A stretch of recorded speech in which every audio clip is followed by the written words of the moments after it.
allegiance to the flag of the United States of America and to the republic for which it stands, one nation, under God, indivisible, with liberty and justice for all. Thank you. Thank you, Mr. Halsey. The next item on the agenda is the consent agenda. Do I have a motion to approve the consent agenda? Motion by Councilmember Judy, second by Councilmember Kaiser. All those in favor, please raise your hands. And it passes unanimously. Thank you. The next item under the mayor's report is the recognition of the city of Roswell participating in the 2020 Mayor's Challenge for Water Conservation. So, Mr. Skowski, are you here with us this evening? Mayor Henry, he sent me. Sharon. Yeah. Awesome. Hi, everyone. It's great to be here with you this evening to talk about the 2020 National Mayor's Challenge for Water Conservation. Once again, we are in a friendly competition nationwide to show how water-wise our residents can be. So what we're doing is asking our residents to consider taking an online pledge to conserve water and reduce pollution. And it's a really simple program to get involved in. As simple as going online to mywaterpledge.com and making the pledge to conserve water and to reduce pollution and make a difference in each of our lives and each of our households. And we're doing this to commemorate Water Quality Month, which is August. And so our residents have through this month to make the pledge. And I have some exciting news that as of this afternoon, the city of Roswell is number 7 nationally in our population category for folks that have already gone out and taken the pledge. So we're off to a great start. And I'm looking forward to seeing how many people we can get to take the pledge and improve water conservation here in Roswell, which will in turn improve our waterways and improve the beautiful city that we all love here in Roswell. Well, thank you so much, Sharon. And I would like to challenge council. I've already gone in and to sign up for the challenge. I had one challenging question, which I asked if I was going to dispose of my pet's waste. I don't have a dog, so that I wasn't quite sure how to answer that. But having said that, I'm signed up. And when you get to the part where you can dedicate, if we win or if you win or any individual wins, you dedicate those winnings to a nonprofit. And all I had to do is punch in North Fulton, and a plethora of nonprofits popped up in that menu. So I would encourage everyone to do whatever you can to take Roswell to the top. I know that we have invested in the past, and I can be somewhat competitive. So I would encourage everyone to go in and sign up for it, and encourage your neighbors to sign up. It's a wonderful cause. There's no downside to saving water. Does council have any questions? And I doubt we have anyone from the public that would like to speak on this. So thank you so much. So this is a recognition. And so we'll move on to the next item, which is the approval of the Roswell Recreation Commission appointment of Jose Gonzalez. Do I have a motion? I've got a motion. I'm not sure which hand went up first, Matt, Judy, and Mike Palermo. Do I have a second? Oh, okay. So Matt, Judy, you're the first. Mike Palermo, you're the second. All those in favor, please raise your hands. And it passes unanimously. And once again, I would like to thank Mr. Gonzalez for being willing to donate his time to the Recreation Commission. We are very excited to have him participating on the commission.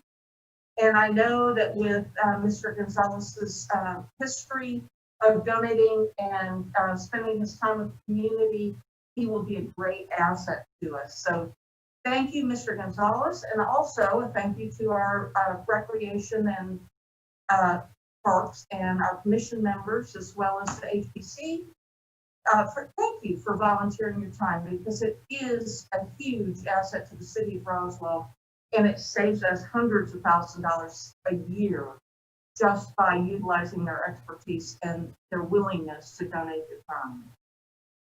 The next item on the agenda is community development. Did I say that? Okay. Next item on the agenda is Community Development Department. Council members Zapata. Thank you, Mayor Henry. Item number 3, approval of a PV 2020-2161/CV 2020-2162, 10,875 and 10,901 Crabapple Road, small tract status request for a daycare facility. Good evening, Mayor and Council. I will, let me share my screen here, and I will be presenting this item. Thank you, Ms. Dybel. Okay, so we have the request here for, oh, it's not going to move. Why does it never work? Oh, presentation mode. All right, so this is the Parkway Village small tract request. As Councilmember Zapata said, it's located at 10875 and 10901 Crabapple Road. Here is a current aerial of the property. This is the zoning of the property. As you can see, it is zoned Parkway Village. To the south of it is PRD zoning, which is Crabapple Point. Here is a larger aerial showing the location of the property with the intersection and its location stated from where it is from Crossville Road. To the south of it is Crabapple Point. To the east, along East Crossville, is the Cross Point Community Church. To the north of it is an office complex. Across the street, you have offices and a townhome development. This is a request from the Kitty Academy Child Care Facility for a 10,000 square foot building, single story, and they are proposing to have 167 students. This is the proposed site plan. As I stated, they're showing 10,000 square feet. They're proposing the driveway on the northern side, which is next to the office complex. To the south of the building, they are proposing the play area. South of that is a 40-foot buffer. The parking is located in the rear of the property. They are asking for one concurrent variance for a reduction in the minimum percentage of the building related to the lot width in the primary street, the build-to zone requirement from 60% to 32.5%. So here's an example. So the lot width build-to zone, as you can see, the pink line is lot width along the street, and the street length is 200 feet. Their building frontage, which is the blue line, is 65. So that's at 32.5% instead of 60%. So they're only asking, that's the only variance request that they have, because the only way to get the 60% minimum build the percentage would be for their building to be flipped in the long end front on Crabapple Road, and that would be, the building would take out the entire buffer. So they couldn't proportion their building in that way. So they have to ask for the variance. So as I stated, the play area is to the south, and then there's a 40-foot buffer abutting the residential property that is south of the parcel. Here's the proposed, here is the current basic tree area that's out there. They have some specimen trees that are located in the buffer area. Should this property, or should this Parkway Village small tract be approved, they are required to enhance the buffer area, and that would be a requirement, as the buffer requirements show, are required to have an evergreen hedge, 2 rows. So they would be required, so if approved, they have to go to design review board, and they'd have to show additional buffers and plantings. Here's some, just a couple of photos of the site area, kind of showing you what's existing out there now. There's a shot from the street, and just another shot from the street. So Parkway Village was established and created by the council in '92. What this is small tract status. So when the council created Parkway Village as an overlay, they wanted it to be done so that you could have developments of 7 acres or more. However, they also created the non-single family small tract requirement, understanding that not all developments would have 7 acres. So this parcel is under 7 acres, so it's required to be heard and request the small tract requirements. So that is the process that they're going through now. They are zoned Parkway Village and requesting the small tract status. Staff does recommend approval of the small tract request and the concurrent variance with the following conditions.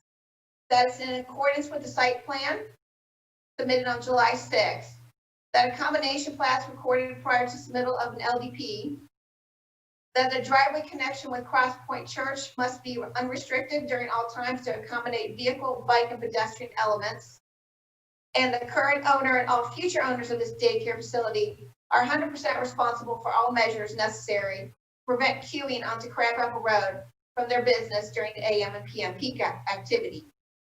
Now, condition number 3 was addressed and talked about at length with transportation, also with the applicant a little bit. So transportation over the last week has looked at other options, and I know Transportation Director Mohammed Rauf is on to discuss any options and everything that they've come up with. One item that was discussed, and I have it here below, it has not been accepted or anything with the applicant yet, but I wanted to let you know what it was. Basically, it's agreeing to have an off-duty policeman to direct traffic during the peak hours from 7:30 to 8:30 and from 5 to 6. If the daycare feels that the off-duty officer is not necessary, they could apply to the Director of Transportation to suspend it. And the Director of Transportation could grant the suspension if it's warranted. However, if after another time the Director of Transportation chooses to require it, it'd have to be reinstated. But as I said, this condition has not been accepted or anything by the applicant at this point in time. And I do know the Director of Transportation had some other options that he will be speaking with you about this evening. Do you have any questions for staff? Does council have any questions? Yes, is that Councilmember Tyfer? I'm sorry, the picture's small and he's got a big mouth.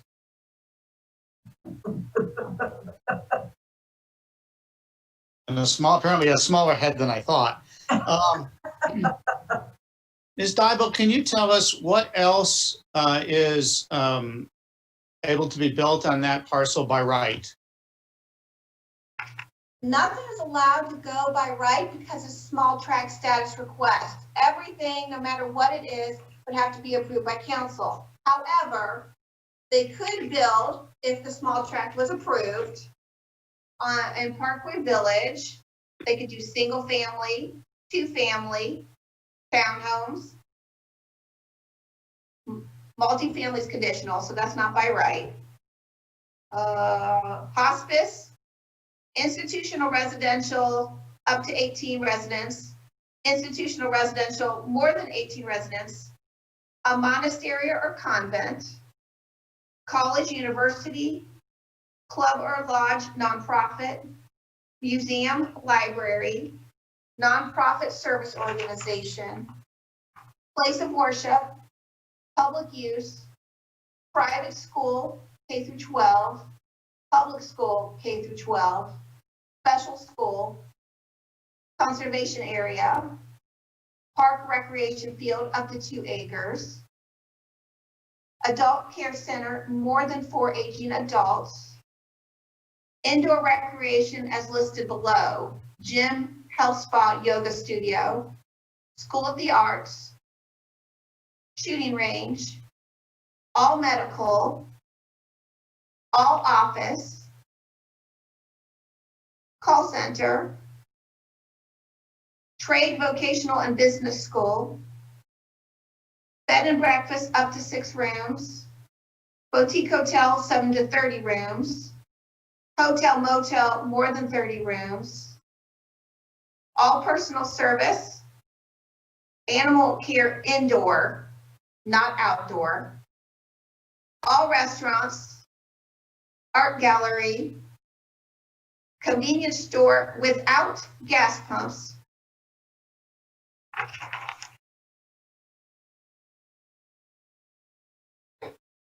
solar panels, wind turbines, and rainwater collection systems. Those are uses that are permitted by right, Thank you. as long as the small tract status is approved by council. Thank you. And can I clarify, Ms. Stivel, because I've been around for a few years, and the purpose of Parkway Village was assembly. Yes, And that was the goal, because we punched in a new road and we knew what the possibility could happen, which was that you had just these smaller lots with less than desirable uses. So the goal was to assemble property. I am assuming, can you confirm for me, that this property cannot be assembled? that is correct. To the south is property that's not in the village. And to the north is an existing office complex that's been here since the late 80s, early 90s. And to the east of it is a church. So this property cannot be assembled and to make the 7 acres. But you are correct, that was the goal of the Parkway Village when it was created by the council in 92. Thank you. Councilmember Judy. So, Ms. Dybel, I heard during this process, doing a little research, that this school would be able to, was going to serve, I think, 1 through 4-year-olds. Is that correct? I know on the Kitty Academy site, they have upwards of kindergarten and above, but I think this is 1 through 4, correct? I believe that's what the applicant will let you know. That's what we've heard from the applicant, but you need to ask that of the applicant. Okay. And second would be, I forgot my second question. I'll come back after when I remember it. Sorry. Councilmember Wilsey. Yes, thank you, Mayor Henry. Just to confirm, and maybe you can give us a little background on the thought process behind this too, because it's a small tract status, this did not go through typical neighborhood meeting planning commission cycle. Is that correct? That is correct. It is not a rezoning or conditional use. Those items always go through the 4-month process for neighborhood and planning commission. All Parkway Village items, no matter what requirement it is, if it's a small tract, it goes straight to mayor and council.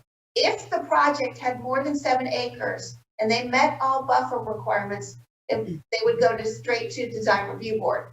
But we don't have any property left unless somebody assembles a good amount of property and they can actually do it and meet all the buffer requirements in order to do that anymore.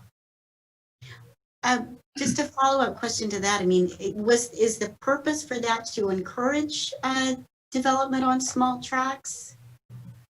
Well, I think what the council did and when they created it is they understood that some pieces would be left over. Right. It was just difficult. I think there were properties that were existing prior to Parkway Village being established. For example, the office complex to the north. I believe that was platted in like 1989. So that was done prior because this was established in 91, 92. So some things were already existing. There were little houses along Highway 92 that were out there where some of those have come down and that's where the shopping centers are today. But they didn't want to discourage small tract status, but their goal was mainly to do assemblage. Right. Okay. All right. Great. Thanks for that history. Appreciate it. And can I also add on that, Ms. Stivel, what had happened, and I hate to use one of our sister cities, Smyrna, prior to this situation, which was they put a new road through. There were smaller ranch homes on that road. As a matter of fact, I owned one, and people were using them for business. So I used it for my pest control business. We had somebody across the street that had a daycare. We had somebody next to them that had a tattoo parlor. So they were all just small, inexpensive uses that the city of Roswell deemed to be less than desirable. So the thought was at the time to encourage accumulating property of 7 acres or more in order to create a more desirable streetscape. And that's why, as we talk about Parkway Village and why it's so successful, was the fact that there was a clear design decision moving forward. So assembling property was the goal. And I think that at the time, the council really felt that as though if we could assemble property, then you can do the setbacks, and you can do the fences, then you can do all of those streetscape improvements that you can't do if you've got the small tract status. However, having said that, Ms. Saddle is exactly correct, which is you end up with leftover pieces from what I would call the 1950s ranch development, if that makes sense. Yes, Councilmember Tizer. Just a quick follow-up question for Ms. Dybel. Could the church buy that property and turn it into a parking lot for the church? Well, the church would, that's a good question. Well, let me take a look and see if parking is specifically allowed. I guess if they combine the parcel, because their church is already existing next door, and it would be tied to the church, which the church isn't allowed use, then they would just have to go through and get permits and go to design review board to get their approval. Well, I would think yes. I would think yes. Sorry, yes. Be able to use that. Thank you. Councilmember Zapata. Thank you, Mayor. So I don't know if the applicant will be presenting tonight or not, but I have concerns from the residents right next to this proposed daycare, and also I have some questions for the applicant. I don't know if we have the chance to hear from the applicant or. These are questions for staff. We'll hear from the applicant in a minute. Great, thank you. Do you have additional questions for staff? Councilmember Judy. This is probably for Mohammed, regarding the traffic. I know Crabapple Middle School in 2021 is supposed to move off that street. I saw the traffic study in the packet. I've heard also some concerns from not only the folks next door, but the folks across the street in the cottages. And would like to hear from Mr. Ralph. Does he feel that the police officer in peak hours, such as they had at Crabapple, would delay any issues there, or are there opportunities such as furthering the turn lane down the street as they have it at Crabapple in front of the Kitty Academy, or other things is an option? Just like to hear those options of what he's thinking might be the best fix there, because I do think there's a lot of worry about traffic, but I do believe with Crabapple moving off that street, there's going to be a lot less of a load going up and down that street, especially in these peak times. Maybe not in the evening, but in the mornings at least. Yes, thank you, Councilmember Judy. So yes, we have looked at the traffic study, we have reviewed it. So traffic-wise, the existing average daily traffic on Crabapple Road, on this section of Crabapple Road, is about 12,000 cars a day. And looking at the capacity of the daycare as proposed, it's going to generate an estimated 476 trips a day. So that's like less than 4% of what exists there already. And then knowing the use, which is a daycare, it's mostly going to be just pass by trip. That's what people would generally do. They would find a daycare on their way to wherever they're going. So the additional traffic was really not much here in this case. The only problem we have here was the close proximity to the big intersection of Highway 92 and Crabapple, of where the driveway is being proposed, or basically just where this property is located. And looking at that, having given options to the users, it's always a good thing. That's why the code requirement of the interparcel connectivity was used here. It's very easily buildable. It's not a physical hardship or anything. In this case, it could very easily be built. But then again, knowing the main issue, which is the close proximity to the big intersection and the northbound backups on Crabapple Road in the PM peak, actually extends beyond this property. For sure, beyond where they're showing their access. I have used it. It's my commute, actually. I have used it for many years, so I know that for sure. So knowing the actual problem, the daycare visitors trying to make a left in or a left out, that's going to be tough when the traffic is going to be backed up beyond the entrance where they're trying to go. So that's why staff use that code requirement of the interparcel connectivity, and that's where the condition as written it came from. But again, looking at the issue, which is again the left in and left out, we talked about a couple different options, with the applicant to the legal office, talking about maybe a right in, right out, a restricted right in, right out, meaning, they build like a triangular median at their driveway and restricting any left outs and left in. So that's, of course, much safer for the daycare users and the traveling public. That's one option. The other option we talked about was so if they connect to the church property and they install a gate, they can always keep the gate closed and only open it during the peak hours, like peak hour in the morning, peak hour in the evening, just get people the option to, their users, their visitors, their customers, basically the option to get to Highway 92 if they felt, making a left out back onto Crabapple was hard. So that was another option we talked about.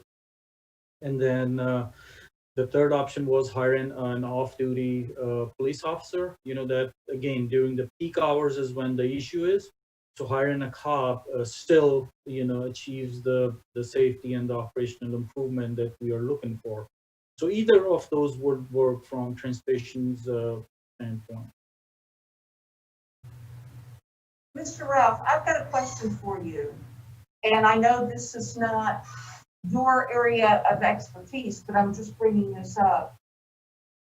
Years ago, we allowed a very prominent church in the city of Roswell to open up another driveway to their parking lot. And the restriction was that it could only be used during peak church hours. And I do know for a fact that over the last 15 years, that driveway has never been locked. There is no restriction to it.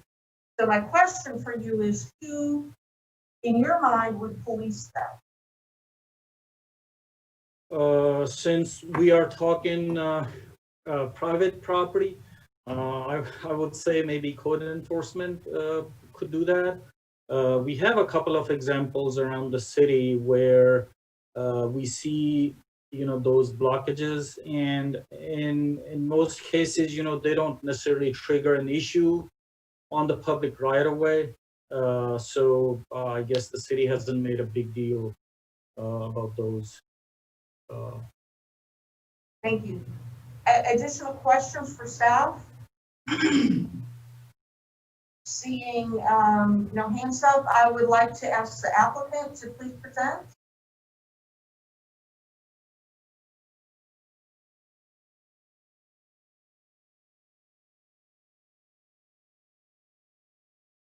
Good evening, Mayor and Council. Hello, Kinda Mr. like- Hay.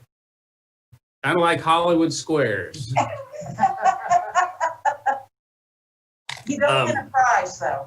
That's right. For the record, my name is Ed Tate. I live in Roswell, and I'm with a firm of Tate and Bignesi. Our office is at 56 Perimeter Center East, Suite 450, Dunwoody, Georgia, 30346. I represent the applicant, K.A. Roswell Crabapple LLC, and with me tonight are Mr. Park Day with K.A. Roswell Crabapple. Brad Griffel is on the line with AEC, and we have here tonight Abdul Amir, who's our traffic engineer with A&L Engineering. The applicant is proposing a 10,000 square foot kiddie academy to be constructed at 10901 Crabapple and 10875 Crabapple. It's really, I think Ms. Dybel pointed out, two lots.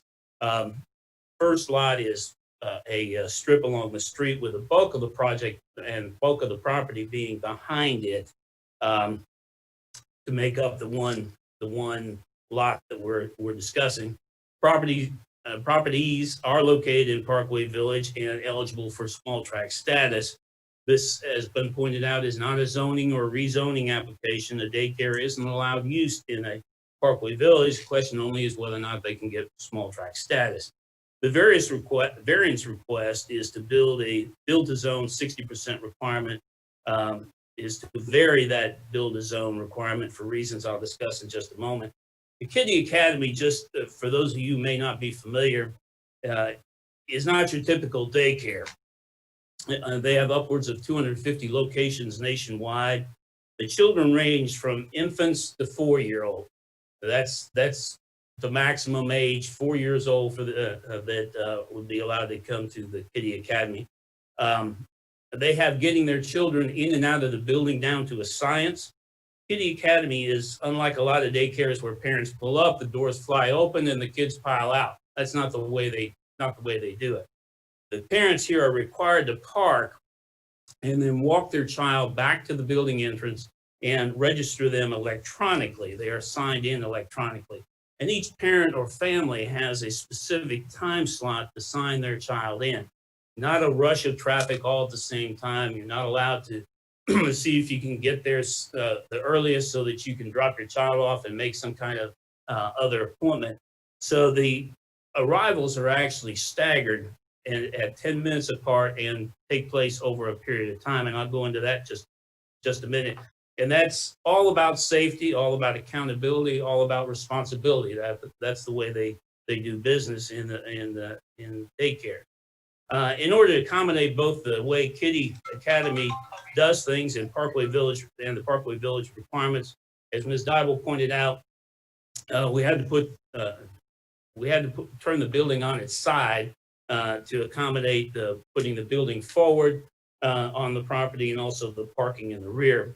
By turning the building sideways, we're able to get parking in the rear, able to put the driveway on the side to allow the parents to get to the parking so that they can walk their children back to the front door, and able to put a 40-foot landscape buffer on the south side nearest the neighborhood. And in this way, we were able to keep the driveway on the side next to the office building. That's the reason for the variance request, to shrink the build to zone from 60% to 32.5%. The staff's report, does an excellent job of setting forth the background and analysis. Ms. Dybel has pointed out the various adjacent properties. The 27 parking spaces meets the parking regulations. Kiddie Academy is so confident of their ability to stagger the arrival times that they really only recommend 20 parking spaces. So that we anticipate that in actual operation, there will be extra parking spaces. The playground for the children is situated on the south side and separated from Crabapple Point by the 40-foot buffer. The applicant, as Ms. Dybel has pointed out, will have to go to the design review board. It fully expects to be required to beef up that buffer area. As a matter of fact, I think a lot of that has already been submitted with a favorable response from the city. But all that will be determined at the design review board, and we're sure that we will get marching orders to plant that very heavily with plant material that will muffle the sound of the daycare. And of course, we're talking about children during recess that are infants and only up to 4 years old. Dumpster is in the rear and enclosed.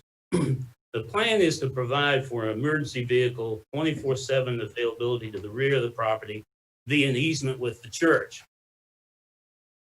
The the situation is that we have a narrow lot parking in the rear, and as I'll discuss in a moment, we need some way to accommodate for the ability of fire trucks to exit the property. The staff found that we meet the requirements of the variance, has also concluded that we meet the development standards of the small tract status. The traffic impact study analysis found that the project will add an insignificant amount of traffic to Crabapple and Crossville Road is State Route 92. Most of the trips to this facility are already traveling these roads and will not add additional volume. Might add that that same traffic also comes through that intersection of Crabapple and Crossville. And the traffic folks agreed with the findings of the traffic study. As to the operation of the driveway onto Crabapple Road, the analysis by the staff was that the new driveway would function adequately as designed, and the northbound right turns into the site would not require a decel lane under the Georgia DOT guideline. The applicant is willing to accept the comments of engineering, stormwater, and transportation as to the streetscape, but what we can't accept is a condition number 3 requiring the interparcel access to the church be unrestricted at all times for vehicle, bike, and pedestrian elements. We steadfastly indicated that 24/7 access was not something that we can do for the following reasons. We need access, and we would welcome access with the church for emergency vehicles to exit. Access to the rear of the property for Crabapple Road is not the problem. The problem is because a fire truck can come up the driveway from Crabapple Road. The problem or the challenge is getting the truck turned around and back down that driveway. And the solution posed by the applicant in this case is an easement which would be limited to emergency vehicles from the rear of the site to Highway 92 via the church parking lot. The easement would require a gate accessible only by public safety personnel and the church. Essentially, what's envisioned in Article 11, Section 3.6C, 4C of the third mobility priority, and that is a gate that is controlled by public safety and or the property owners. The only time the church would open the gate would be allow members of the church to access Crabapple Road before and after Sunday services, which is kind of the deal that's been being worked on. Otherwise, the gate would remain closed. Transportation's original recommendation, which is the one in the staff report right now, was that the gate not exist at all. In other words, that the interparcel access would be left unrestricted 24/7. And we respectfully disagreed with this position. First, there is no question that once word gets out that this interparcel access exists, it will be a cut through for folks going north on Crabapple Road to get going east on Highway 92 so that they don't have to go through that Crabapple Crossville intersection. It may not happen right away, but it will happen. And the second reason is because the church, quite honestly, doesn't want it.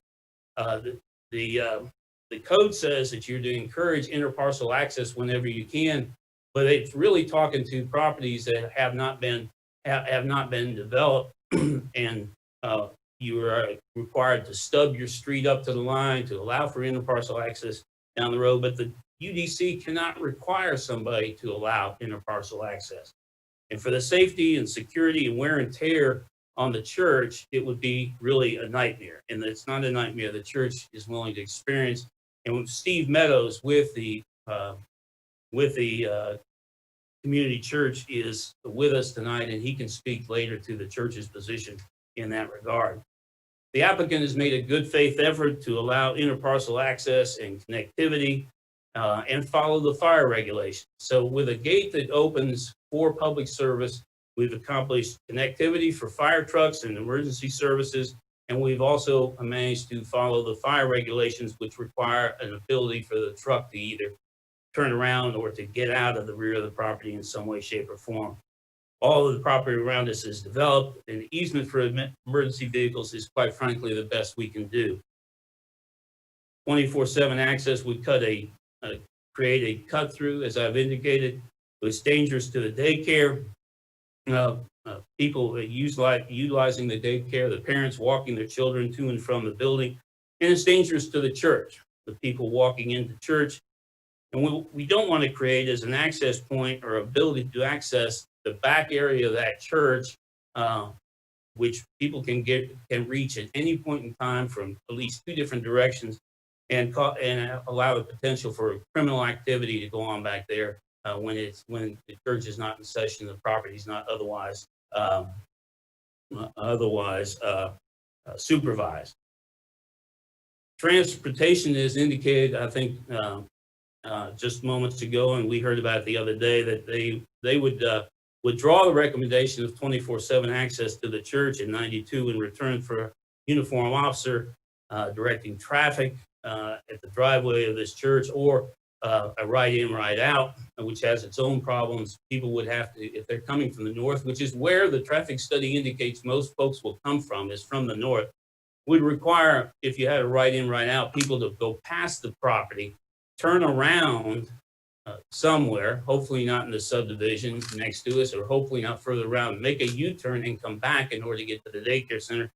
Quite honestly, we feel that poses more problems than it helps. Not sure the connection between the original condition to allow, require interparcel access so that the folks could avoid the intersection, and the new condition, which doesn't seem to have anything to do with the intersection itself. We much prefer the original recommendation that the Kitty Academy be 100% responsible for all measures to prevent queuing on Crabapple Road. They readily accept that responsibility, and will do everything that they possibly can to make sure that we don't end up with a situation that requires a police officer. We looked into that. Police officers generally make about $40 an hour. They require although the condition that has been posed for a uniformed police officer only talks about 1 hour in the morning and 1 hour in the evening, the police officers generally require a 3-hour minimum. So now you're up to potentially 6 hours a day, times 5 days a week, times 52 weeks a year. We're looking at a cost of somewhere upwards of $61,000. It's just, the cost is a situation where we're required to cure and pay a significant amount of money for a problem that has not yet been proven. We submit that the traffic problem is going to be minor, if at all. The Kitty Academy staggers its arrival times from 6:30 to 10:30. It staggers its departure times from 3 o'clock to 6:30. Every family gets an assigned time to arrive at the facility. Not everybody is allowed to arrive at the same time. Not everybody is allowed to leave at the same time. What the police officer option does is mandate a fix before we've even found a problem, and that's why we prefer the original condition, number 4, with respect to the let's see if there's a problem, and then let's put the responsibility on the applicant to fix it. And we have our traffic expert, Mr. Amir, here, who can address questions in that regard. Per the traffic study, the driveways intersection, which is what we're talking about at Crabapple Road, will operate a level of service of C or better in both the AM and peak hours. Therefore, we prefer the original condition. To sum up, and I'm sure you're ready, we're okay with the recommendations 1 and 2. We'd like to see number 3 with respect to the creation of a cut-through removed for safety purposes, and we're okay with recommendation number 4, and that is that in the event experience shows that we have a problem with traffic on Crabapple Road, that the applicant will be required to take necessary measures to alleviate that. And with that, I'll conclude my presentation and welcome any questions you may have. Council, have any questions? Councilmember Zapata? Thank you, Mayor. Thank you, Mr. Tate, for your presentation. I have a few questions. What would be the hours of drop-off and pickup? The hours of drop-off and pickup are 6:30 to 10:30 in the morning to come in, park, and walk your child back to the building, register, and then to come in, park, and pick up your child. It's 3 o'clock in the afternoon to 6:30. And I might point out, this is Monday through Friday. They're not open on Saturday or Sunday. 6:30, you said, right? 6:30? 6:30. Okay. So that is really what we need to focus our traffic analysis. Because, you know, we have 12,000 cars going through in 24 hours. What would really matter here is how many cars are driving by between 6:30 a.m. to 10:30 a.m. and between 3 p.m. to 6:30 p.m. This is what I will focus my analysis and asking for information about. So, so another question that I have. So, you know, noise of the playground. What is the possibility to move the playground to the other side of the property where the office are? So then you will take them away from the residential and moving closer to the office area. Is any possibility to consider this option? Oh, the idea of putting the driveway closer to the office park was to keep it away from the houses there, to keep the whatever hustle and bustle, what do you want to call it, noise of cars coming through there would be to keep it away from those houses. And I would point out that those houses actually have, on the other side of the line, actually have a rear alley, and then their parking, they go into their garages from the rear as well. So from a sound standpoint, the sound has got to get off our property, cross a rear alley, get through the garage and into the houses of those folks back there. We feel that the amount of the distance and the plantings and fence that's already there are going to mitigate that sound. But getting back to the question, the idea was to run the driveway along the busy, more commercial, more office side of the property, to be able to buffer with a 40-foot buffer any problems with the neighborhood next door.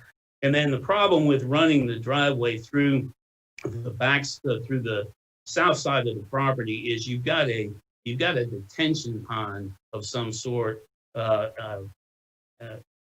in that area that would have to be moved once you cross over into the church property. Okay. So then also I understand that if these get approved, a 6-foot sidewalk will have to be built, correct?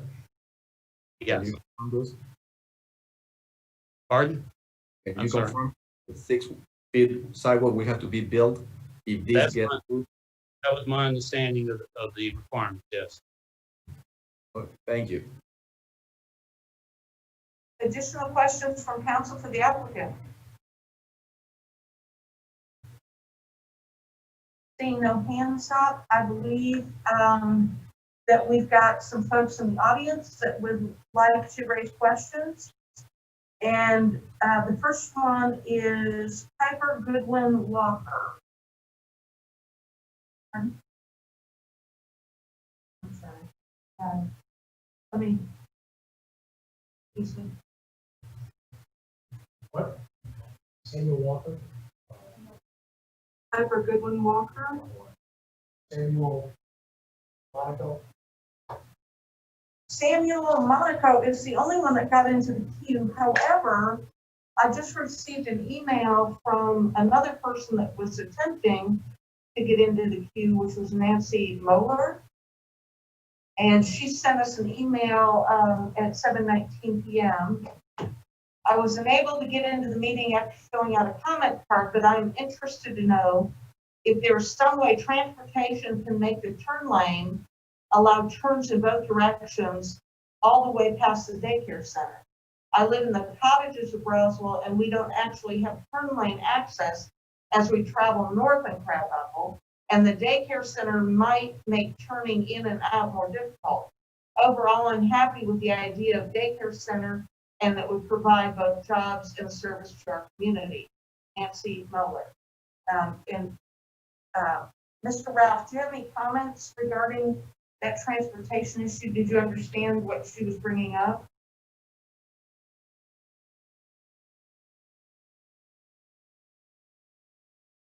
Yes, thank you, Mayor. I understood the request. It's just that in the area, it's pretty tight already. There is not much room to build a two-way left turn lane is essentially what's being requested here. So there is not enough room to build that. And that's actually, again, pointing towards the issue I was talking about earlier, that left in, left out of this driveway is it's going to be pretty tough, especially when the traffic is backed up from the intersection of Highway 92.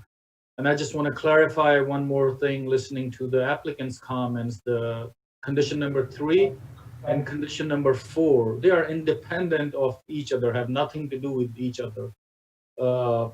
Condition number 3 is talking about this left in and left out issue for the safety of general public and the users of the daycare. So if we remove the condition number 3 altogether, we have a problem.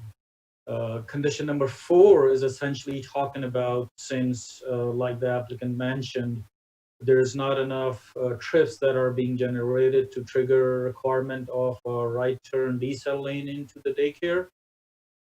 That's why we are saying that the applicant, the daycare facility owners, current ones or the future ones, they are responsible for that. So if when the parents are going to stop their vehicle, get out and walk their kids in, if there is more than 1, 2, or 5 or 6 cars, we don't want them to back up outside their access driveway and back up and queue on Crabapple Road. So that's one thing we are making the applicant responsible to ensure, handle their internal operations so that traffic does not queue back onto Crabapple Road. So condition number 3 and 4, 2 different things, trying to solve 2 different issues. So we need the condition number 3 addressed one way or the other, and I mentioned 3 options for that before.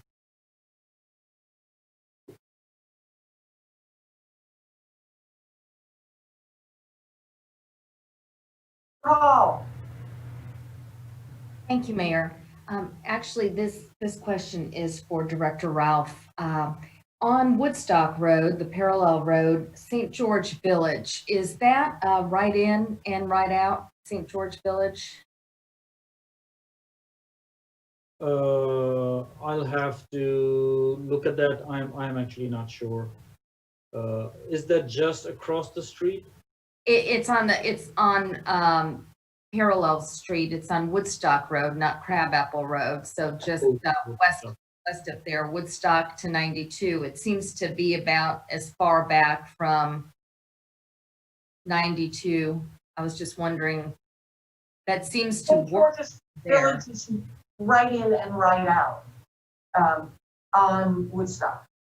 Yeah, it looks like they have a U-shaped driveway, so 2 access points. You go in from one and you come out from the other side, as it looks like, and they have at least a right turn decel lane into their facility as well.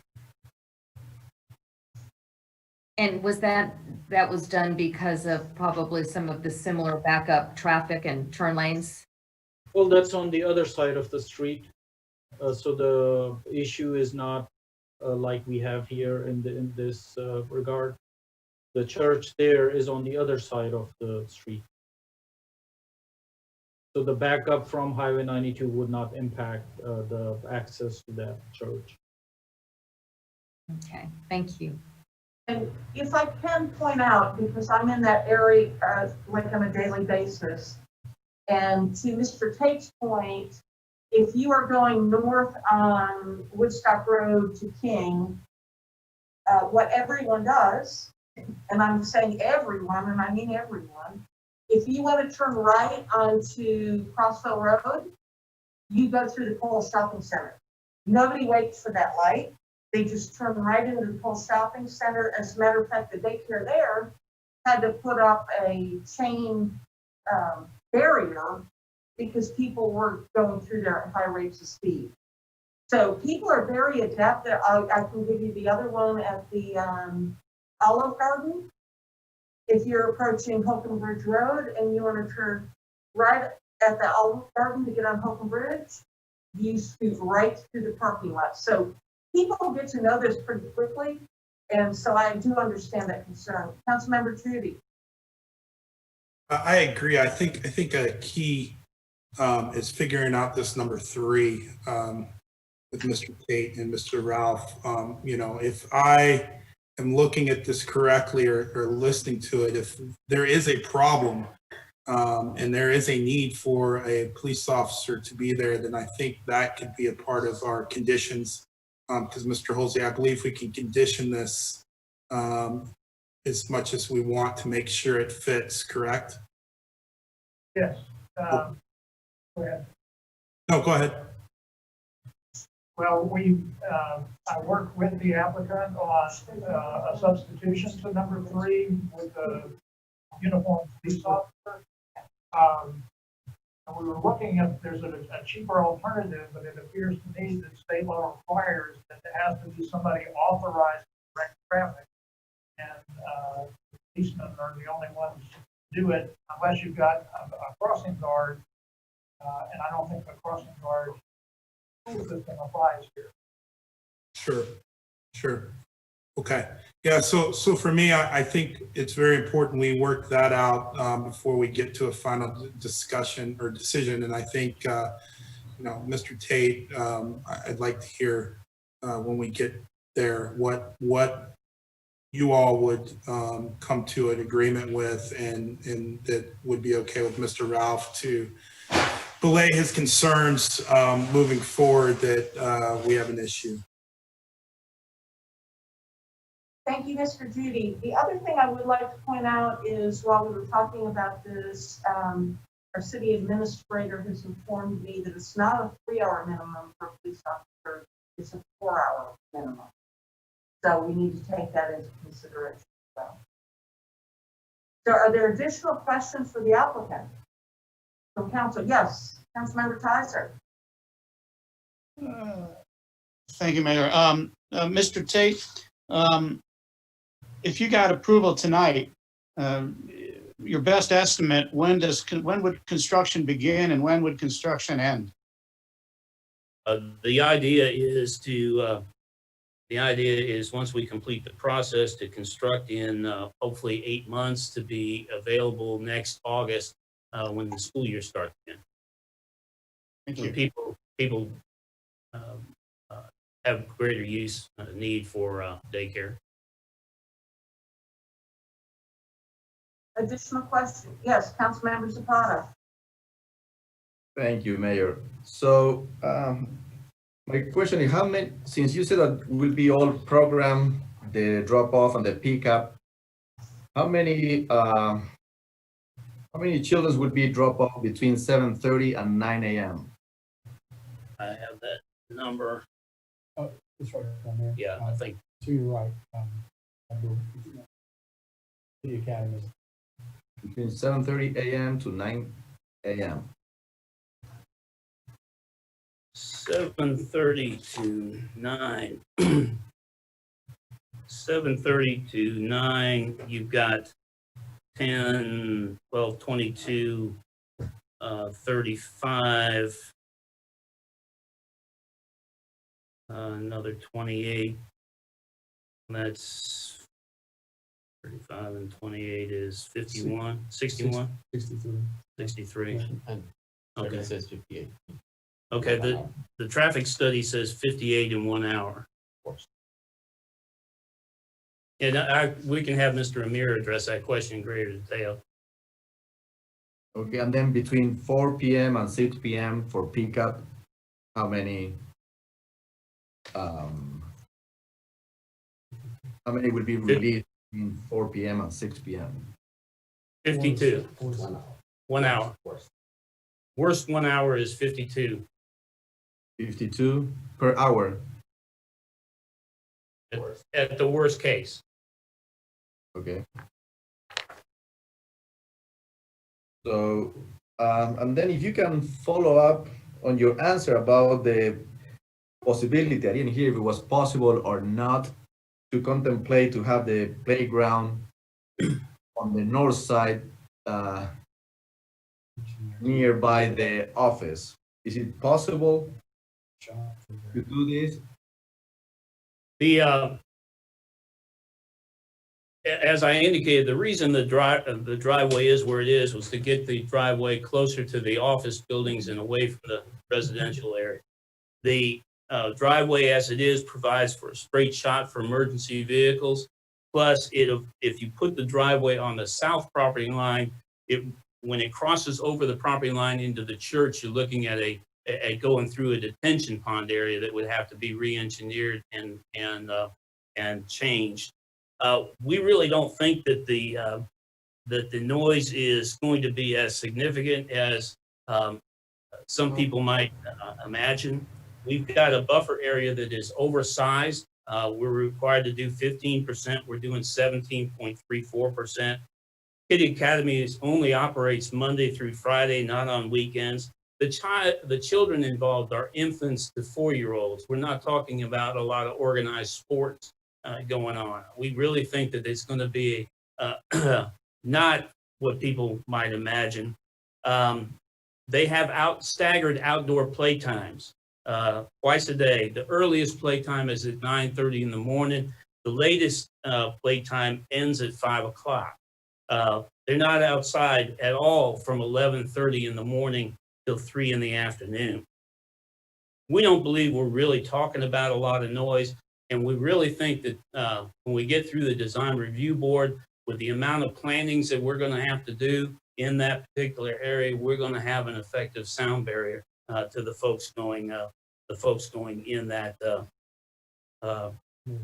neighborhood. We talked to David Burry, who developed that area, that subdivision, who indicated that the reason the houses are built the way they are with the alley in the back and the alley along the property line was because he anticipated that this piece of property would either be joined with the office park on the north side or some kind of commercial activity would take place here. So he deliberately created a situation where you have an alley separating the garage, which then separates the rest of the area from the house. So when you look at I don't know what the exact overall distance is, but you've got to take from the playground 40 feet to through the buffer, then across the alleyway on the subdivision behind us, up their driveway and through their garage to get to their house, where we would anticipate that they could possibly hear any noise. So we really don't think noise is going to be an issue. Everybody says daycare, kids running around outside, playgrounds, you got to have noise. We don't think that's going to be the case, given the clientele that we're talking about and given the physical surrounding. Okay, so my next question regarding traffic. What are your options other than the police officer trying to direct traffic on a one-way northbound and one-way southbound? Which other option do you propose here to mitigate possible and probable negative traffic impact in this very congested area, which is the intersection of Crossville and Kababo? With your permission, I'll let Mr. Amir answer that question. He's our traffic engineer. Please.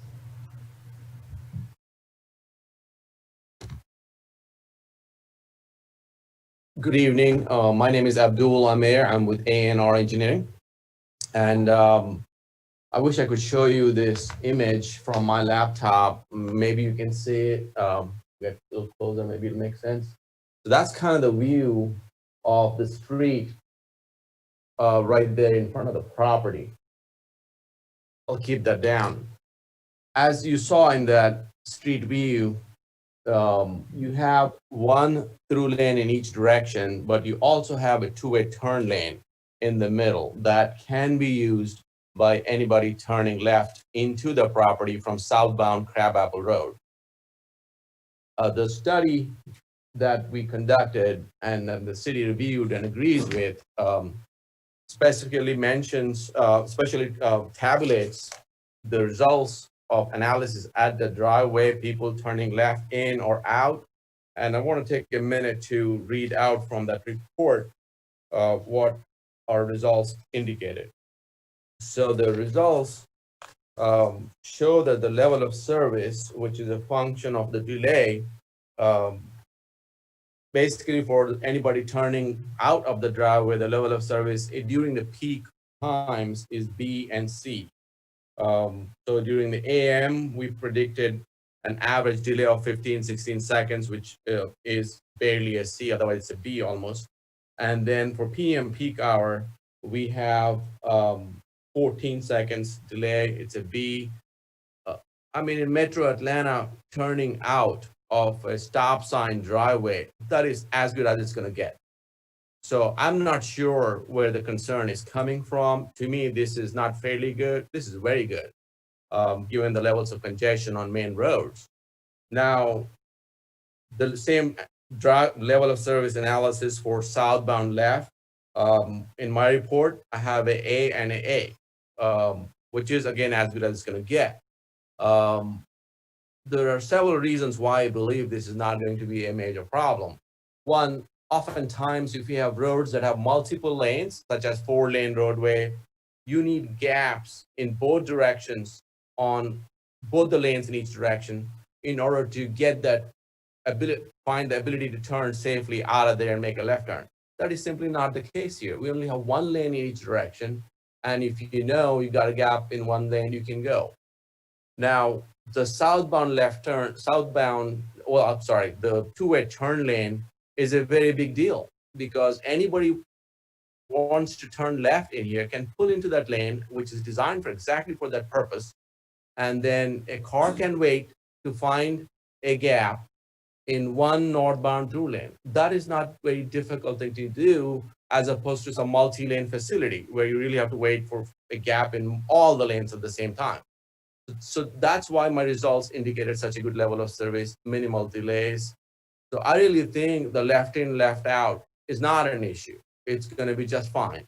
As far as usually the DOT staff is more concerned about any negative impacts to traffic moving on Crabapple Road.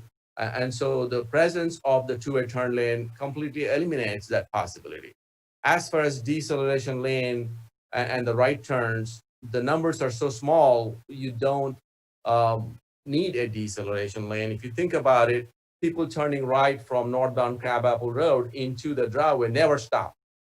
They will simply slow down a little bit and to be able to navigate their turn into the driveway. So they are at the most slowing the northbound through traffic. Knowing the congestion during peak hours that backs, as Mohammed correctly stated, from the signal north of this, people aren't flying through there anywhere. They're anticipating having to stop at the light on State Route 92. They're probably going very slow. So again, because of low numbers and low speed, the deceleration lane, which is really a feature you put on high-speed roadways in order to slow them down before they can turn, so they're not slowing down on a high-speed road and causing cars behind them to slow down. So it's just not an applicable thing here. It doesn't benefit a whole lot.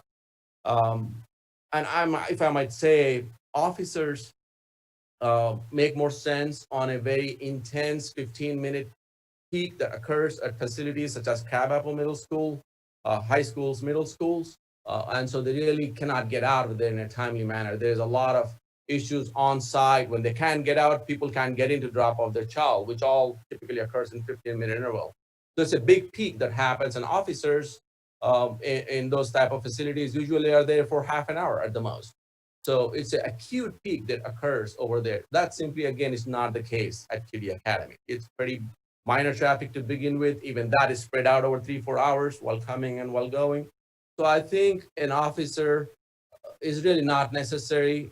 There are some negative consequences to having an officer just south of a major intersection like that, even if there's no need to stop through traffic or to direct traffic coming in and going out of Kitty Academy, there could actually be some negative consequences of people seeing an officer slowing down unnecessarily, backing things behind them. So we got to balance this out. My recommendation would really be to have a condition where you put the burden on Kitty Academy to control any backups onto the main road. That I think should be the main concern. And if that happens, then some authority for department to transportation to enforce certain mitigation measures, such as an officer, if and when needed. So I think some realistic consequences for any lack of performance on Kitty Academy's behalf in terms of managing the traffic might be a reasonable approach here. Thank you so much for the opportunity, and be happy to answer any other questions. Councilmember Sapato. Thank you, Mayor. Thank you so much for your explanation. The thing is, like, if we're going to tell, look, the applicant, if there's a problem, the applicant will resolve it. I want to know in advance what the options, how it's going to be resolved if there's a problem. Just saying, if there's a problem, the applicant will resolve it, is not good enough for me. I need to know what are the options that the applicant is managing here and contemplating here to resolve a potential problem here, especially, and only on the peak hours where this intersection is already very busy. So one of the things that applicant's representative is saying is that they have the ability through corporate experience at various locations to manage the arrivals and departures. So they will try to stagger they have some control because they have these 3-4 hour windows where they have the ability to stagger it a little bit more. If they find that there is a problem and things are beginning to queue back up, whether it be, right turners or whatever in certain period of time, such as 8 to 8:30, for example, then they could schedule their arrivals so that there are less of them coming in that peak period. So they do have some control, and as long as they're given an opportunity to control that through staggering, through controlling their arrivals, departures, if they fail in that, there can be a consequence as part of the condition that then you will be required to have an officer during that time where we found issues. I think that would be a more appropriate incentive for them to manage without a punishment ahead of time. Additional questions from council? Yes, Councilmember Hall. Thank you, Mayor Henry. I just have a couple of questions, and one of these may be for Mr. Halsey. What is the term of the franchise agreement? And what would happen if this franchise, if the applicant chooses not to be a Kitty Academy after a year and goes with another form of childcare franchise that doesn't have staggered arrival and departure? What would be our recourse if we didn't have something more specific to address the part? We don't know what their franchise agreement is, and that's irrelevant to a zoning decision. What you've got is you can put the condition number 4, I think, take care of what you're looking for, because it says the applicant and any successor in interest operating a daycare center will be responsible. So that the decision that you have to make in a small tract status application comes down to A and D, and A is where you're verifying that you can't assemble any greater property or get 7 acres. And I think that's established. So really your decision turns on D, and you're deciding whether the site plan of the proposed or the proposed site plan and tree protection plan is going to be a better land use than if the small tract were combined with the budding property. So, you've got to look at it in those terms and then put your conditions to ameliorate anything you see as a problem. in there. And staff has tried to anticipate that with those 4 conditions. But it runs with the land, and the use is already there as long as they meet the playground requirement. And I've forgotten, Jackie can say what the other one is. I think it's a fencing requirement. They meet both of those. So it is an allowed use, and they meet the 2 limitations placed on them within the zoning district.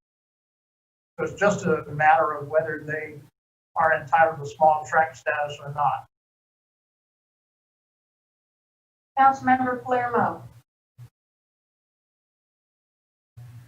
I just want to be clear that from what I've seen, I do not think it's fully established that there's not that small track opportunity. As discussed, there's the office building on one side, there's this church on the other side. So I think there's technically that opportunity. I think that's a realistic opportunity available. That being said, I think this is still a great discussion. I think another consideration is, does this council feel it's right and appropriate to provide the concurrent variance that does change the layout of the building as well? That is another part of the request. So I think these need to be factored in. I do think it's a great presentation, and definitely appreciate the applicant and everything provided so far, especially under these circumstances of having to be virtual. For me, what I just love to see is actually, I have a question for Ms. Dybel first.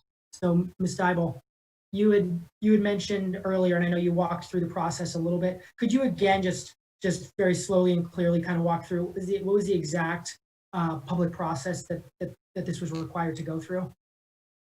Parkway Village requests go straight to mayor and council. There is no neighborhood meeting. There is no planning commission hearing. That is rezoning and a conditional use applications only. So all small tract status requests, all public Parkway Village variance requests. If somebody meets the 7 acres but don't meet the buffer requirements, they can request a variance to the buffer, and they come straight to the mayor and council.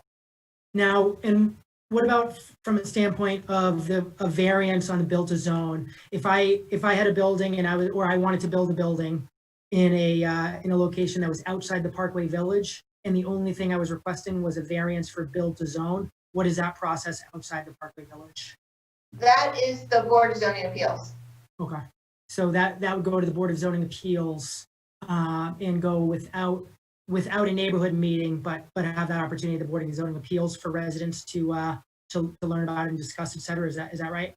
That is correct. It is a public hearing.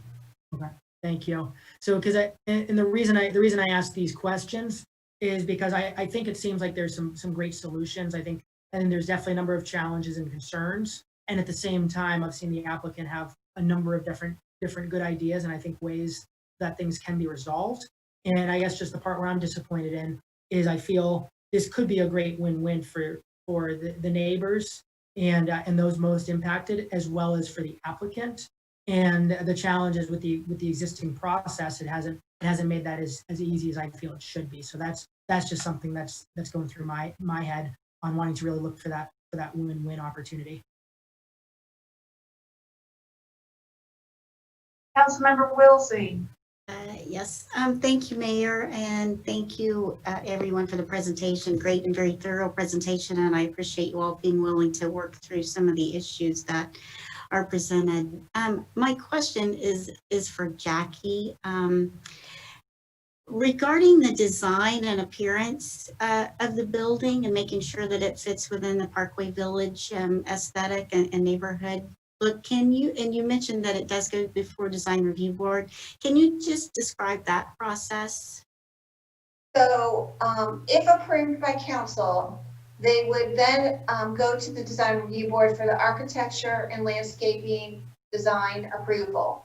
And for architecture and design, sometimes they can take 1 meeting, sometimes it takes 2, depending on the look and of the building and some of the things that the design review board members look at. So if it's approved, once it's approved, it'll go to the land disturbance permit process and the building permit process. So there are several other steps to take afterwards, if approved by the mayor and council. And so the DRB does look at the architecture and design, and they look at all the landscaping, trees, and the layout. They deal with all kinds of different engineering factors related to a project. And all that's tied into the character of the Parkway Village, correct? And Yeah. also, it's also would be tied to the site plan that's approved tonight. Yes, if the council approves a site plan, it would be tied to the plan.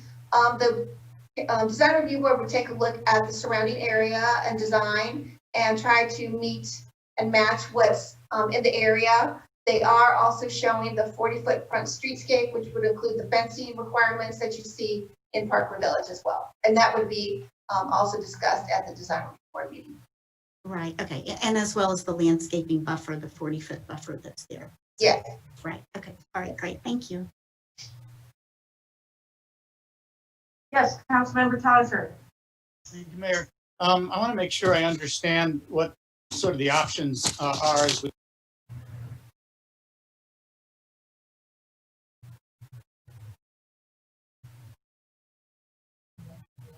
Mr. Tasser, you're mute.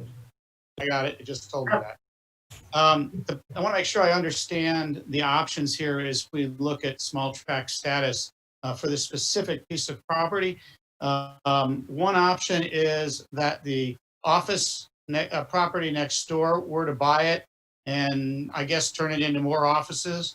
The other option would be that the church could buy it, and since it's not actually contiguous to the building, most likely it would wind up or potentially as parking or some sort of sports field. I'm trying to imagine what it could be because it is quite a distance. I drove over there this morning, quite a distance from the back of the church.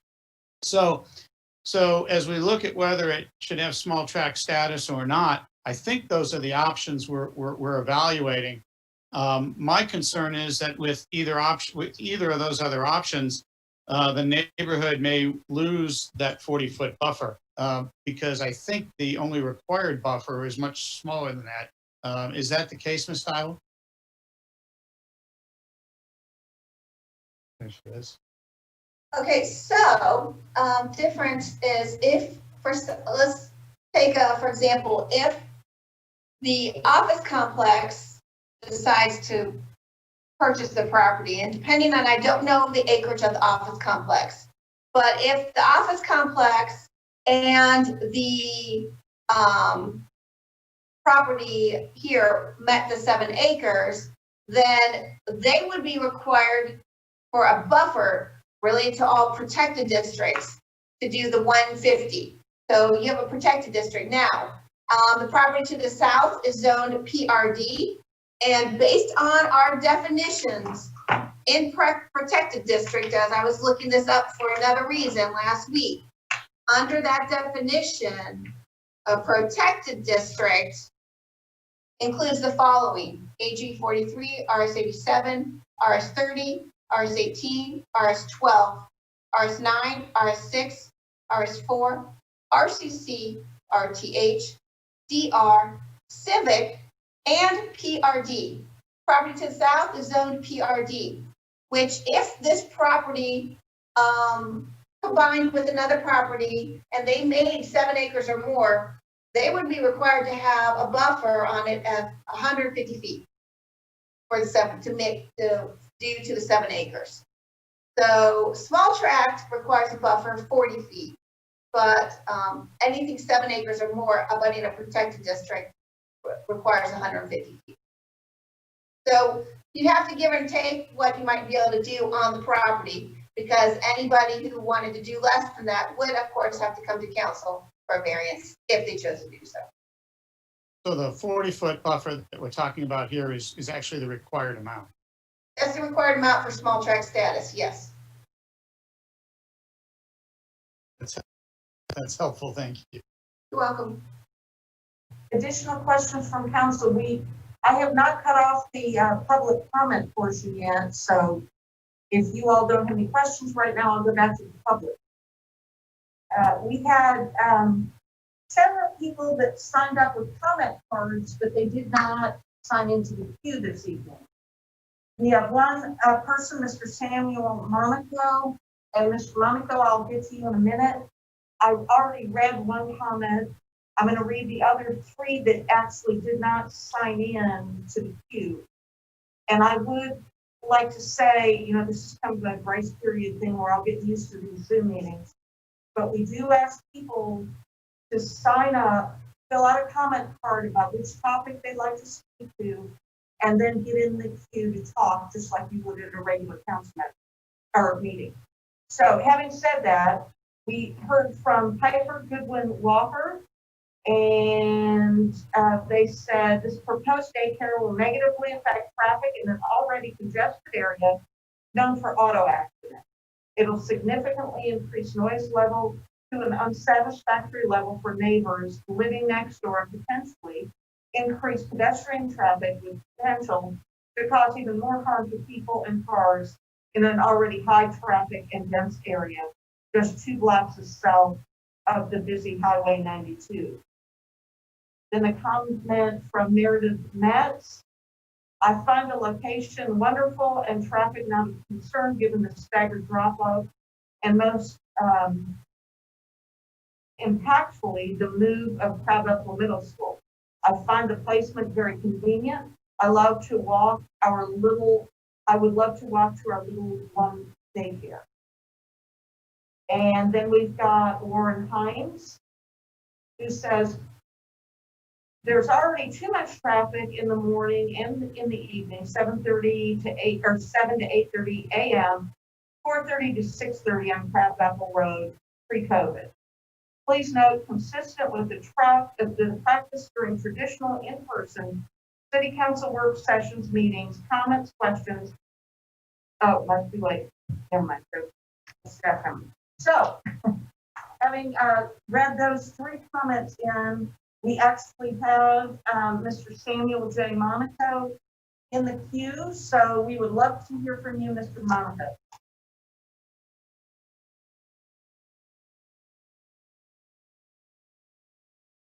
Can you hear me?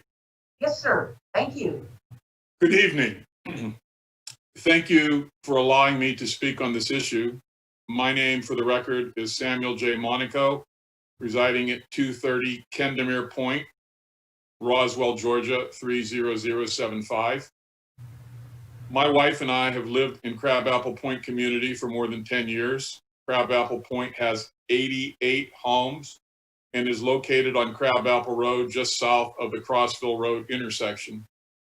Our northern perimeter is directly adjacent to the property where the proposed daycare center would be built. We have only one entrance to our community, which is from Crabapple Road, and that entrance is a short distance down the road from the proposed Crabapple Road entrance to the daycare center.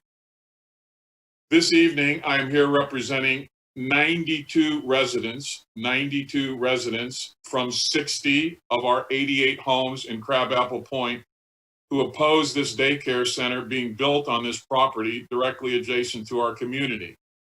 By oppose, I mean that if the decision was ours to make, we would not allow this project to move forward.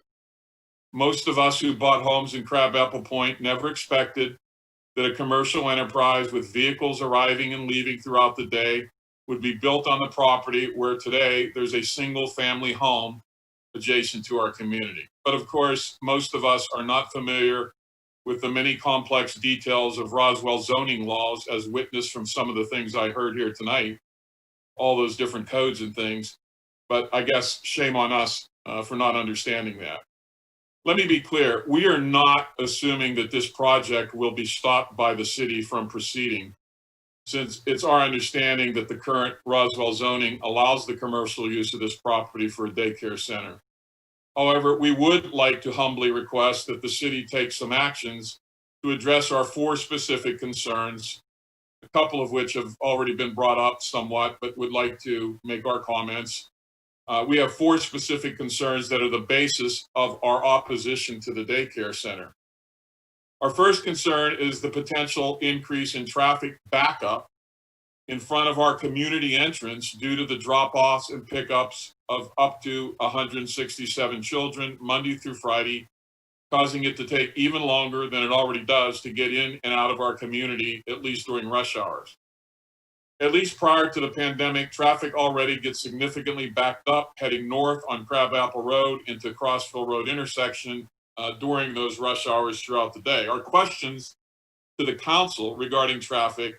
It sounds like a traffic study has already been done, but was that traffic study done specifically focused, as Councilman Zapata, I think, is asking for, during the specific times that these drop-offs and pickups will be occurring at the daycare center?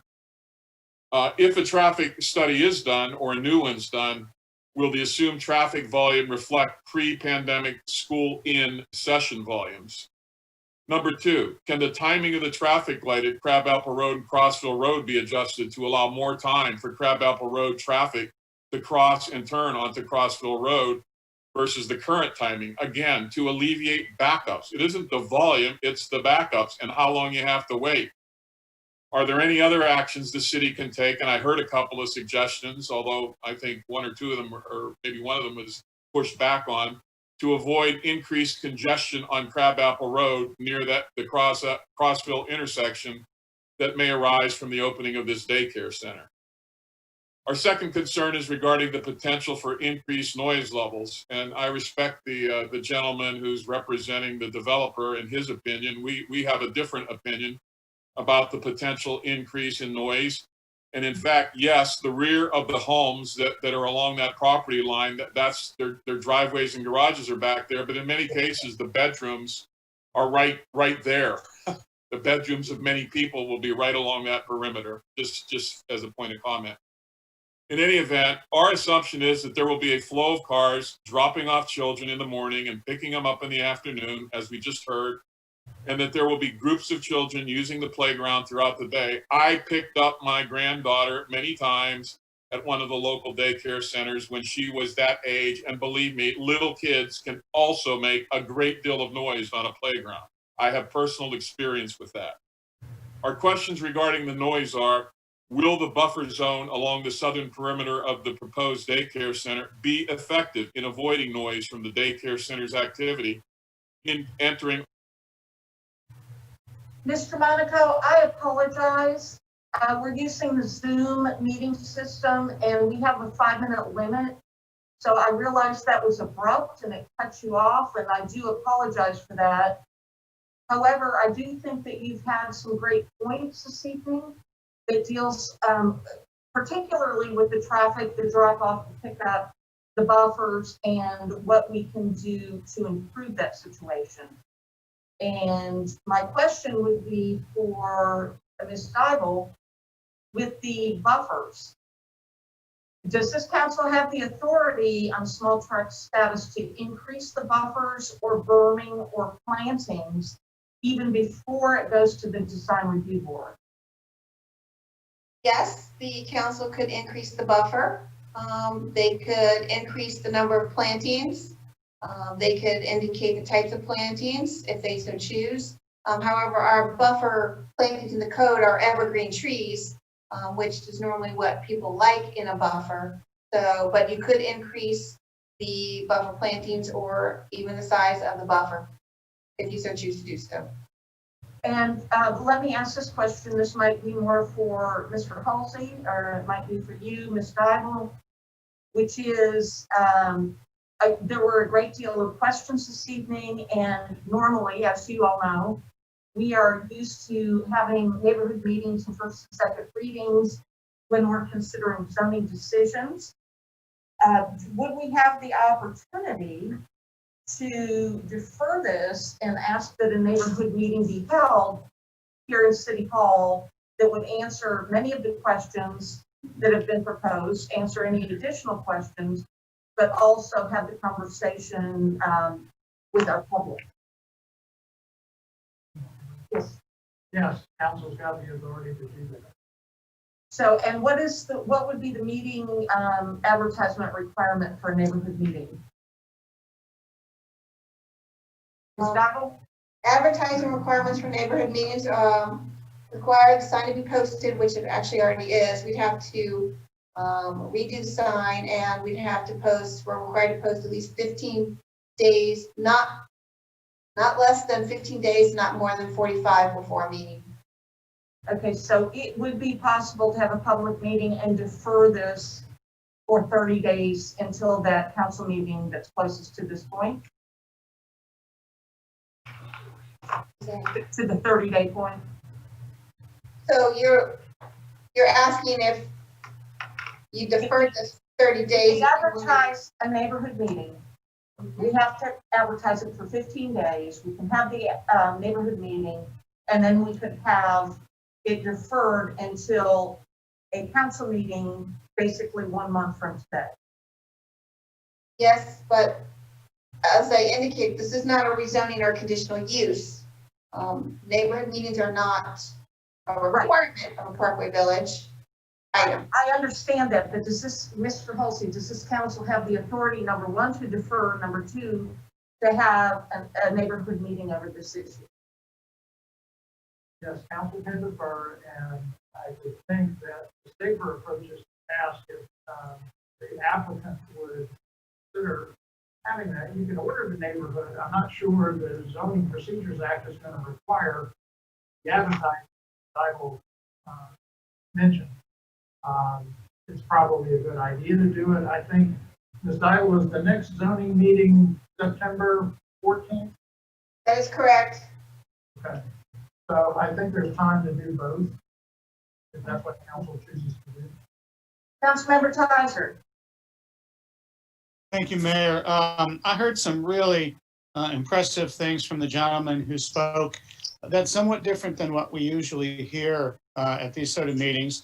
I think you said, we wouldn't expect the city to turn something like this down, but we have many suggestions of things we'd like to see done. And then he made what I thought were some excellent suggestions. So I could support if Mr. Tate and his client could support asking them to hold a neighborhood meeting, a constructive neighborhood meeting, and see which of these things are possible to do.